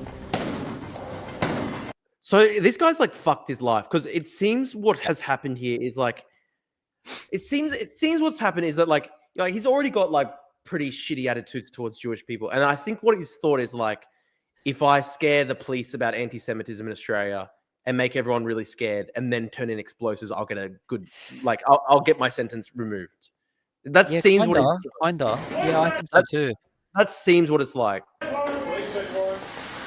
Police say some of the alleged offenders are criminals for hire. Wow. There were people with severe mental problems, with severe drug problems, and no history of anti-Semitism. And they were paid in cash to carry this work I mean, do you out. think Hassan would get in trouble for fucking saying this if, like, Twitch, like... Oh, if Hassan got caught with a fucking caravan of explosives, I think all his previous comments are probably... And they were using that money, bite I him in the arse, presume, wouldn't to buy their next round of... So it's actually pretty fucking evil what they did. Like, it seems that they just basically found, like, retarded street junkies. And then they got them to do, like, the source... And, like, that's why they, like, literally misspelt words like Israel and shit. Holy fuck. Drugs. Yeah. And while Just their actions are uneducated clearly fucking swines, reprehensible, bro. They can't even spell this shit. Holy They fuck. can't even spell Jew. you have to feel a level of Fucking hell. human sympathy for them. Well, yeah, the rabbi's even saying that, like, he feels sympathy for the fucking, just like the druggies who just didn't even know what they're doing. I presume, to buy their next round of drugs. Yeah, and they're while getting a big their payday. actions are clearly reprehensible, It's pretty fucked up, the whole thing. you have I to would. feel I'd a take a level of payday. human Fuck sympathy them. for them. I mean, a few comments. Was Oh, hang on. There's, Oh, here we go. hang okay, on. Yep. There's, I think they've got a Sympathy 20-year-old for here. them. Hang on. Yeah. An interview. This 20-year-old was arrested in connection to a stolen vehicle, later used in the Maroubra childcare attack. Oh, what the Oh, fuck? that was a fucked one. They did it against a Jewish childcare center. Like, Yeah, firebombed. that's fucked up. That's fucked up. It's fucking evil as. That's I didn't know what shafted. this was for. I didn't know it was some racism or nothing. Okay, I was kind of just forced. Oh, dude, it's so obvious that he's just a junkie. I actually almost feel bad for him. Hey, like, Yeah. Yeah. Not even does he know any better. It's fuck. He doesn't know anything else. holy He's a shit! I got junkie. filled up. I got filled up my car tank. They got me some weed. Filled up the car tank, $50. Got me a bit of weed. That's even worse than I thought, bro. Tell me why you've asked me not to film your face. I'm a fucking criminal. I can't believe what I got myself involved in. I'm at the point where I'm worried about my family's sake. These interviewers are fucking retarded too, bro. Fuck. A second man has been arrested over an attempt to set fire to a synagogue in Newtown earlier this month. Fucking hell. I mean, but also fuck Newtown. Newtown. Fuck Abby Chatfield. Fuck them all. I don't like Abby Chatfield. Oh, I can't stand Oh, that. so this is the guy who did the like. He didn't even do the source to kill the correct way. Yeah, that's shafted. My brother that got charged for the graffiti. That's Enter's brother. That's Enter. Wait, what? I know this bloke. This is Enter. I didn't know him? that. Yes. How? I know him from jail. I grew up with him. Are you kidding? This No. guy, you know him. He sung one of his famous songs is Green Line Rocking from Enter. What the fuck? You know him from Look it up. jail? Yes. So this is rapper Enter. Holy fuck. Yeah. So this is the guy who did the fucking wait, what is it? That's Hang on. wild. I didn't know What that. did it say? What Chat. did it say? Hang on. That's My brother that got Oh, it's Enter's brother. yeah. So he's just charged for commenting. the Yeah. Oh, okay, hang on. graffiti and the attempted arson on the synagogue. Full-blown drug addict. Oh, he's saying his brother's like a massive drug addict. Yeah, he's a big heroin addict from like Newtown, sort of those. My brother that got charged for the graffiti and the attempted arson on the synagogue. Full-blown drug addict. Oh, fucking hell. Rapper Enter's brother was Honestly, good. To be honest, the journalists have done some pretty good work here. It's fucking crazy. also charged in connection to the attack on Jewish leader Alex Rivchin's former home and anti-Semitic graffiti in Queen's Park. There's no real reasoning for him to go out and do it unless his name was Soplers. He's doing it His for name is for a huge, drugs or prevalent something like like that. You know? graffiti artist. So what has happened here is like this mastermind basically just got all these low-level junkies to do this shit for money. Yeah. And they didn't even really know what they're doing, and half of them were retarded, which is probably why they couldn't even spell Israel and shit. Yeah, they would have had These no people have connections no to political- fucking Jews, nothing. They're just little Aussie fucking junks. Like, I mean, sorry, Enter. But the thing is, I saw Max Hooper saying like, oh, like James Patterson, Sky News, they all exaggerated this as anti-Semitism. But like the mastermind himself is obviously pretty anti-Semitic given those past comments. views whatsoever. Yeah. None. This guy makes a good point. These people have no political views whatsoever. Like, yeah, they're just like junkies. He wouldn't be able to tell you who the prime minister is. You know what I mean? To be honest, I think people at the time though, like, it's pretty. I think it was pretty fair that people were terrified. Like, no one could have seen. I don't know. If someone had said to him, look, here's $500, I want you to go graffiti this on that, you'd do it, you know? If you're sick, there's nothing you won't do. He was a huge prevalent graffiti artist too. That's why I'm so shocked that this bloke got paid to fucking paint already. Oh, wow. He's already a huge graffiti artist, which is wild. The heroin addict guy. Yeah. Oh, his wow. brother. Dead body to get what you need to get to. You know what I mean? That's the reality of it. As different individuals were charged, we were getting a better picture of what was happening in the environment and the links to those jobs. It became more apparent to us that there was potentially a common source between all jobs. Bro, Drew, I'm so shocked. I'm so fucking shocked. I didn't know that. That's crazy. I just want to say, like, I remember this was something that pissed me off a lot of the time. There was this big thing on Twitter where everyone was saying, oh, Mossad and Israel, they're doing this as a false flag to like, because they want to like scare people in Australia to support Israel or whatever. It was like, but it actually was like just this Turkish guy who didn't like Jews anyway. Like, it's not, I don't know, it's bullshit. It doesn't run deep as you think it would. What do you say? It doesn't run as deep as you think it would, especially for like Australia, I guess. I mean, like, like people were trying to say like, oh, the Jews are doing this to themselves, like to get sympathy. But it's like actually like the criminal mastermind guy was actually genuinely anti-Semitic. It's just that he was getting these like low-level junkies who like just didn't even know what they were doing. The Dural Caravan. Right. And to be honest, I actually feel bad for the low-level junkies, like the heroin addicts, because like these guys are clearly retarded. Like you look at this photo, like they're clearly retarded. I actually kind of feel bad for them, right? But two and people named from in the a area search that it was warrant. fucking all done in, like Dural, bro. None of it makes sense. None of it. Like the whole thing's Has been crazy. connected with the The whole thing's investigation. Soon after New South Wales police seized the caravan, officers raided the Western Sydney home of Tammy Farrugia and her partner Scott Marshall. In early December, Tammy put out a call on social media to buy a caravan. The same day, her partner Scott Marshall posted a photo of a kitten with wads of cash. Oh my god, these guys are such retarded people. Like no criminal mastermind at all. At the time of the raid, both oh were in no custody. way, this Scott Marshall bloke was another huge prevalent graffiti artist as well. So they posted, anyone got a caravan for sale? Need one quick. I've got the money. And then the next day they just post all this cash. Fucking idiots. Cash. Tammy My Farrugia God. as well. And the At the time of graffiti the that they raid, did was both- shit on the walls. Look at it, it's dog shit. But they And they're actually huge didn't even graffiti sell it right. artists. Huge. They didn't even sell it right. It's fucking hell. No. Both were in custody. They've been charged over a separate anti-Semitic attack in Sydney's east. We're not suggesting that the owners of It's so strange because like the actual individuals who did this stuff weren't anti-Semitic. They were just doing it. No. Like they were doing it on behalf of people who were though. that caravan, Yes, that's right. That's right. with a criminal mastermind behind any of those jobs, we are suggesting that the owners of that caravan had been manipulated by the mastermind. Does the name Tammy Farrugia mean anything to you? No, I saw it in the newspaper. That was it. What about the name Scott Marshall? Same Yeah, answer.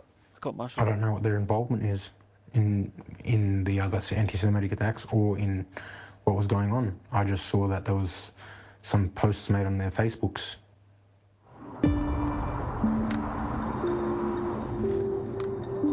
Three weeks after the interview, Saeed Akka arranged for me to meet the man he says drove the caravan to Dural. Let's see this interesting. Crazy area too. As man. far This as we're happening. aware, the police haven't caught up with this guy yet. So we're just driving out now into the suburbs, waiting for him to drop the location.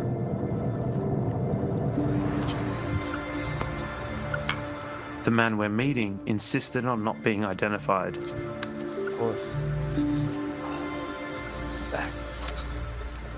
How were you roped into the job? I'm a driver with an underworld, so if someone puts a job request in, This must it's be up to me Michael. whether I want to accept it or not. What'd you say? This must be Michael. This has to be Enter's brother. I don't know who the fuck else. He looks like him. I don't know who else. Really? Unless Never that's Scott knows Marshall who's guy. Have they done voice manipulation on this? Behind the phone giving orders. Do you remember where you picked the caravan up from? No. Or where you delivered it to? Of course you do. It was intended to go to East Kalara, and from there someone else was supposed to take it. What were you told to do with it? I had received a message from an identity that's quite respected, and they had advised me to not go ahead with the job. They told me to look inside, make sure there's nothing inside there that could be triggered. And what was inside the caravan? All of that. To be honest, when I opened the door to check, I only looked on the ground, what was in front of me, I picked up a bag with detonators, and that was as far as it went. I didn't see Bag of detonators, fucking hell. anything else. Yeah, that's nuts. This is like one of those burn after ring plots. This is actually such a fucking crazy plot, seriously. It is, bro. Did you put the list of It's actually like really weird insight into fucking Australian criminal Jewish underworld. targets in the caravan? Really? Looked like I had said when I opened the door to check inside. I hadn't noticed anything. I hadn't noticed any list, any target list. I hadn't, any letter. I'd only just grabbed the bag of what was in front of me. I saw a big box that said Acme TNT. Fucking hell. I pressed him for more information on the detonators. No comment. And he ended the interview abruptly. Fucking hell.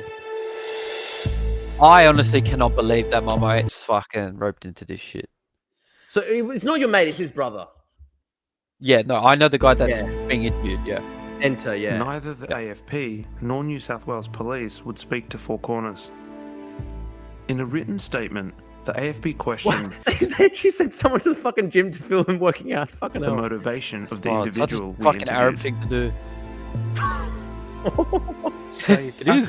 Well, I can say that. I'm Arab. He's like, ABC, hang on, before we fucking finish the documentary, take a photo of me fucking working. He's just found a Four Corners, refuge hold in on, let me look Turkey good. and is confident he won't be sent back. Wait, did he say? Found a refuge in Turkey and is Oh, in confident Turkey. Oh, So he's he's saying got that refuge. Yeah. he said he's now he living in won't Turkey be sent forever. back. Yep. I mean, fair. Do you think you'll ever be caught or extradited back to Australia? No, he won't. I don't want to talk big on this fact, and I don't want to like really blow smoke or anything, but I feel safe. Yeah, he's not getting I feel taken out of pretty Turkey, bro. Why don't you just Turkey come have back? an extradition treaty with Australia? Yeah, they do, but they've got so much money and so much fucking different laws, bro, that you can Yeah, pay cops corrupt and a lot of that shit, stuff. yeah. Yeah, Okay. exactly. Think about all the Thanks for like charges. the bikies that are fucking so prevalent over there that Australia's want us manned for like 40 years and they don't Yeah, ever just get been taken there. over here. Yep. Yeah, exactly. Because it's just blown out of proportion really bad. Like I was willing to do that, but not anymore. He goes, why don't you come back to face the charge? Oh, I would have, but it's been blown out of proportion. Beautiful. Oh, wow, look at him.